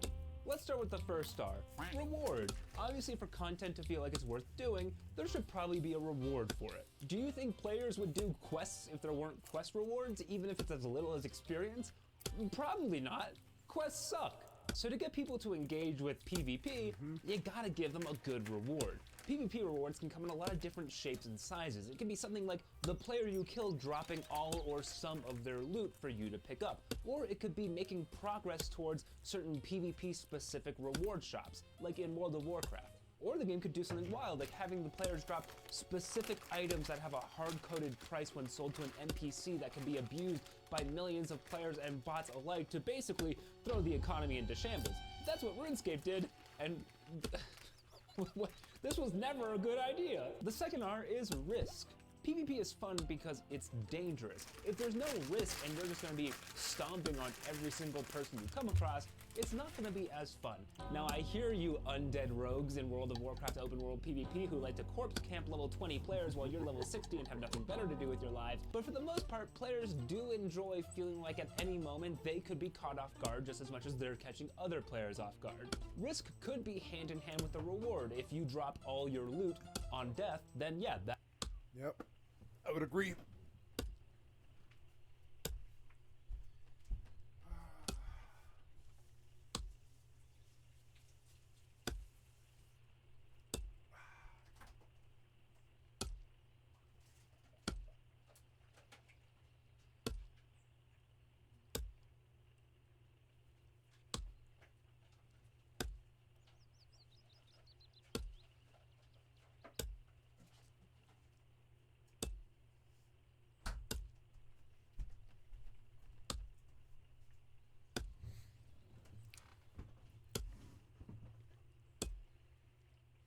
That's a risk, but it can come in a lot of different forms too. If there's a PvP minigame, dying could cause you to lose an objective of that minigame, or it could cause you to lose points towards that reward shop we talked about earlier. Risk and reward are very intertwined, and it's important that they work together to create an engaging and compelling experience. And finally, the third R of PvP is skill.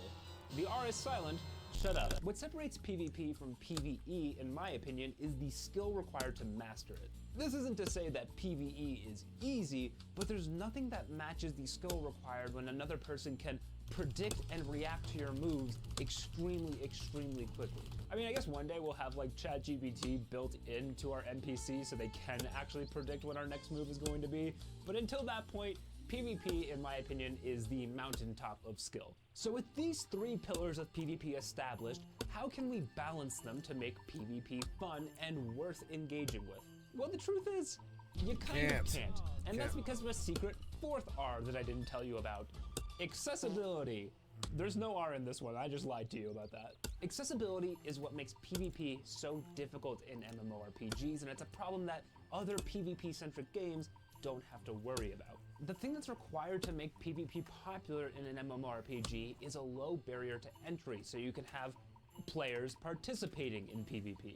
And the reason PvP was so popular back in the day, like 2004 to 2010, is because honestly, players didn't know any better. This is a video clip of a PvPer named EvE from RuneScape way back in the day, around 2006, and he was considered at the time unbeatable. To be honest, and I don't say this lightly, I could probably kick EvE's ass these days. And that's because on average, not only have we learned more about these games and how to build our characters well, but the average gamer has just gotten better. Don't believe me? Look at what 12-year-olds are doing in Fortnite. I can't even wrap my head around this, and they just do it for fun?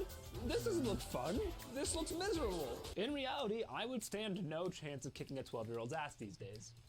As much as I might want to. By the way, that Fortnite video was from a YouTuber named Dims, and I just want to say that I did like the video because I do hate school. These days, if you want to participate in PvP and stand a reasonable chance, you have to watch some YouTube tutorials, invest a lot of time into your character, making sure it's built the right way. In 2007, in RuneScape, if you just went to Edgeville in whatever gear you had on you, you would stand a decent chance of getting a kill or two. This fact holds true for every MMO from 2 decades ago. I mean, just look at what open world PvP looked like in World of Warcraft back in 2004. This is not what it looks like today. People are doing insane combos now.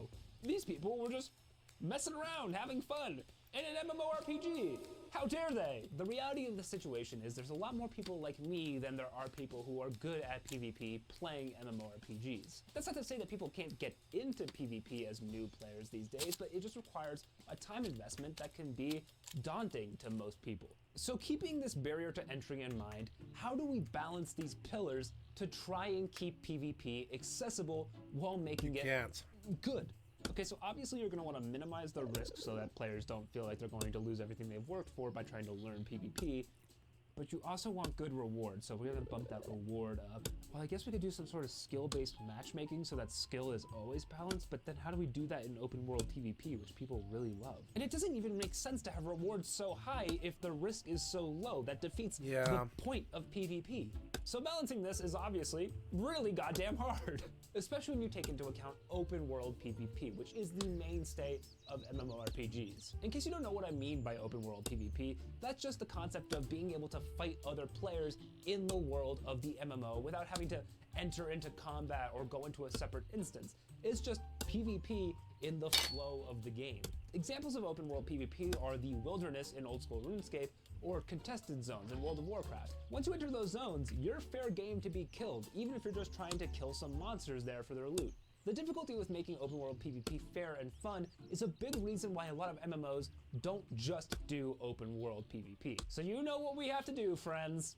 We've got to look at every single PvP game mode there is. Over the decades-long history of MMOs, we've seen tons of PvP game modes introduced to try and make PvP accessible to every player, including the players whose greatest accomplishment is killing the level 11 walking pigman in the starting zone. By far the most popular of these game modes has been the Battleground.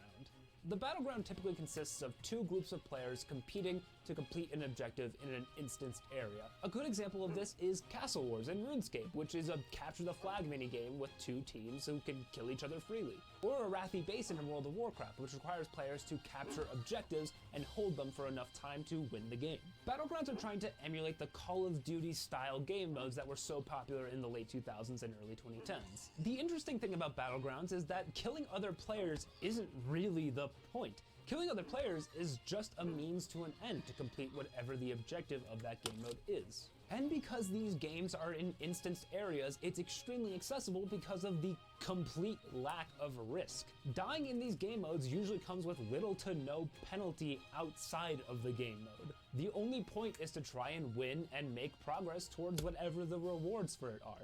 The issue with Battlegrounds comes from the fact that it's kind of an unfortunate compromise between PvP and PvE. For PvP players, it's not really a test of skill that might scratch that PvP itch they really want, especially when considering that, again, killing other players isn't really the objective. And for PvE players who might just want to grind the rewards from the reward shop, it might have too much PvP, making it something that they're annoyed that they have to do. Another problem with the rewards being too good is, like any other part of an MMO, the fun has been optimized away. If you're an individual player trying to queue up for Warsong Gulch from World of Warcraft, good luck winning a game. The meta for these battlegrounds has become forming 10-man pre-made groups that are optimally built. That means having the right amount and right kind of DPS, enough healers to sustain you, some tanks to draw aggro. So if you're in a group of a bunch of individuals who are just looking for a game, you're going to get killed. You don't stand a chance. And it actually made a lot of sense back in the early 2000s when people would just do these things for fun. I mean, I loved playing Castle Wars as a kid when I didn't even know there was a reward shop. Turns out there is. Look at this armor you can get from there. That's so ugly. Why did you do this, Jagex? That's why I personally think that Battlegrounds aren't really a great example of good PvP. They're a lot of fun, and if you can get a group together to go try out some Battlegrounds, you'll have a great time with your friends. But in terms of just being an actual part of the PvP ecosystem, I think they kind of fall flat. The truth is, I think a lot of game designers have realized this issue with Battlegrounds, so they turn their attention to something else. Battle Royale. We're doing title parts now. Remember how I said Battlegrounds were an attempt to capture what Call of Duty was doing in the late 2000s and early 2010s? Well, Battle Royales are trying to capture what Fortnite has been doing for the last 6 years extremely successfully. Can I be honest with you guys for a second? The best part is I wrote this video over a month ago, and now that I'm recording it, Blizzard just announced a Battle Royale for World of Warcraft. I mean, I'm a genius. For those of you who are unfamiliar, a Battle Royale game mode is where you fight against a bunch of other players to be the last one standing. You'll start on a big map that over time will shrink, forcing players to get closer together until you eventually have a duel to the death to be the winner. Like I've already said, Fortnite is an example of an extremely popular Battle Royale game, but Warzone and Apex, which are also massively popular in their own right, are Battle Royales as well. Unlike Battlegrounds, player versus player combat is the point of these game modes, so it really satisfies that itch of the best one wins. That means PvPers who want high skill combat will be satisfied with this. So how does a Battle Royale work in an MMORPG? Well, the old school RuneScape dev team a while ago released Last Man Standing, their attempt at making a Battle Royale. Last Man Standing really follows all of the Battle Royale tropes. You start on a big map, it gets smaller, last one standing wins. Around the map, you will find loot crates that will contain better weapons and armor, and killing players will also allow you to open these chests that will give you better weapons. Basically, the more kills you get throughout, the stronger you'll be at the end. But it's important to keep in mind that Last Man Standing doesn't throw your existing character into the battle. Instead, every player is given the exact same stats and a generally balanced loadout that you can customize in minor ways. So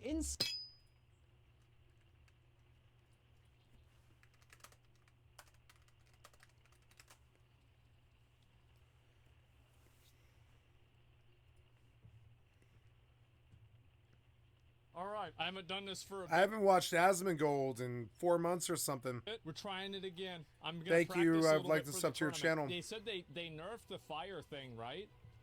Is it still good at all? They nerfed it twice. Holy shit.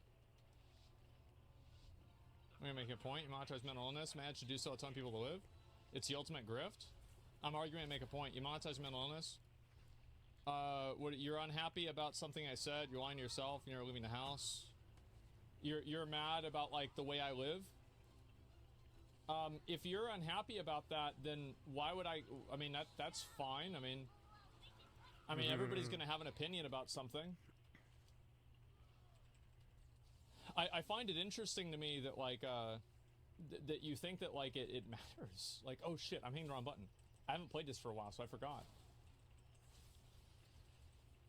Other people aren't going to agree with you, or think the same thing about you do about everything. So it's not really a big deal to me if somebody thinks that I'm wrong, or oh shit.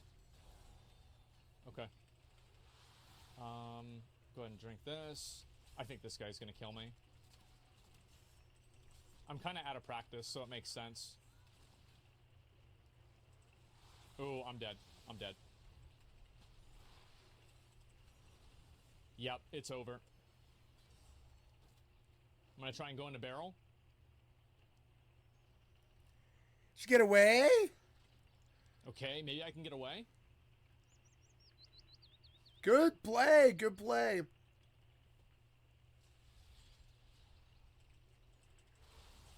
Get him! Yeah. Well, very well, did it? No, it didn't go well for you. That's Why'd just you too try? bad. Stupid press W piece Oh, of shit. man. Sorry, press W piece of shit. You keep pressing W with 5% health, and you think you're gonna make a play or not. No, you just look like you sucked. Oh. Ouchies.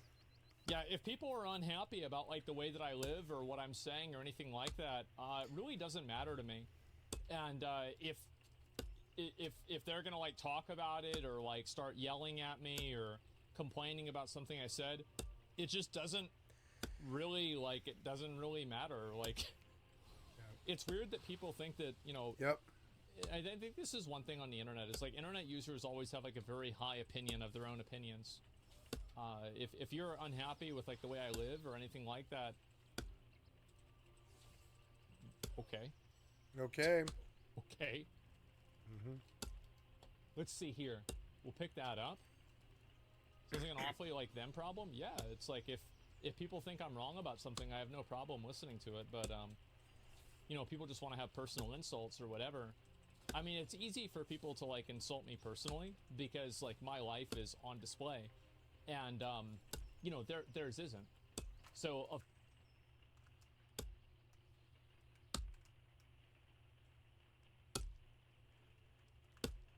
course it's going to be easy to say like, oh well, you know, you're wrong or stupid or something like that, because nobody can really respond to them, right? Nobody can say anything back because it's just like a random name. And that's why I don't really take you know, feedback from people like that very seriously, is because, you know, there's like no way, like you're not fighting on even grounds. Would you ever try to open up to any opposing opinion or perspective? No. Why would I care about somebody else's opinion? Especially in relation to the way that I live my life. It has nothing to do with me, and I don't have any. It has no relevance on my life. It doesn't have anything to do with me. So there's somebody that thinks that like, well, you know, like the way that I'm. What if it's a good opinion? Well, it's probably not though, right? Because like, how can somebody have like a good opinion on the way that you should live your life? Yeah. If what do they know? You know, on like a personal level, if they don't even know, they've never met you in real life. They don't even know you. They can't. Yeah, what if? Like, how could, and also, like, by the way, I think I'm in a pretty good place. Like, everything for me is going really well. Like, I'm chilling. Everything is great. Like, I'm streaming every day. Like, are there negative things in my life that I wish were better? Yes. Yes. However, is that something that... Let me see if I can kill this guy. What class is Ooh, even? He went and he did that thing. What class are you? Like in a monk? general, like, would I want to trade my life for somebody else's? I would say absolutely not.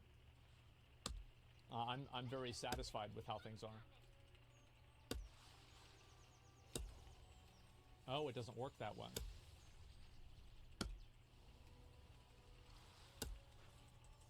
I think this guy might kill me.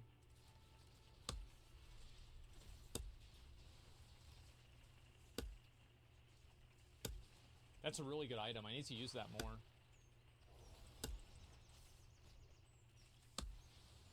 Ooh, he got me right whenever that was going to happen. Yeah, that guy's really, I'm kind of out of practice. I don't That guy even got me. know what this game is. You know, did it, man? You achieve what you seek? Yeah, exactly. Don't you get tired for arguing or expressing your opinion? No, not really. There's always fishing for someone to give them an echo chamber and always say yes to whatever they say. Well, to me is like, I just, like, the way that I live my life isn't up for debate. It's not open for, like, I'm gonna do what I want to do, and that's it. if somebody doesn't like that, then it doesn't matter to me. Like, effectively, that person is like an NPC. So why would it matter to me? Like, it's, for example, like, if this NPC disagrees with what I'm doing in my personal life, why would that have any effect on me? Yeah, like, they're not even real people to me. I mean, it sounds like it's a bad way to say it, but like, that's really the way I feel. It's like they're not even people. This is totally irrelevant. Okay, here we go. I think there's like a thing down here that I can like smash. Oh fuck! I'm not gonna hit it. Why did WoW try to bite on Epic's Okay, these dick? guys are dead. Good, picking that up. Alrighty. Not people relevant to your character or life? Yeah, exactly. It's just not. It's not important to me. Yeah, I mean, yeah, I really don't care what someone else someone else thinks about and also, me. like, if it I don't did care bother about me, that. I wouldn't even express. I thought that was how everybody felt, but then I came along and I realized that their whole generation has imposter syndrome, and like I think some of that's really tragic. I'm not trying to make fun of them. It's just, you know, it is what it is. Like the.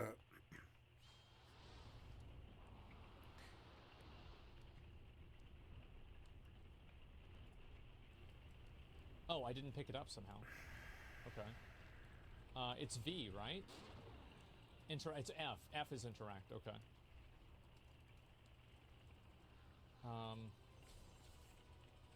What does this do? Oh, got him.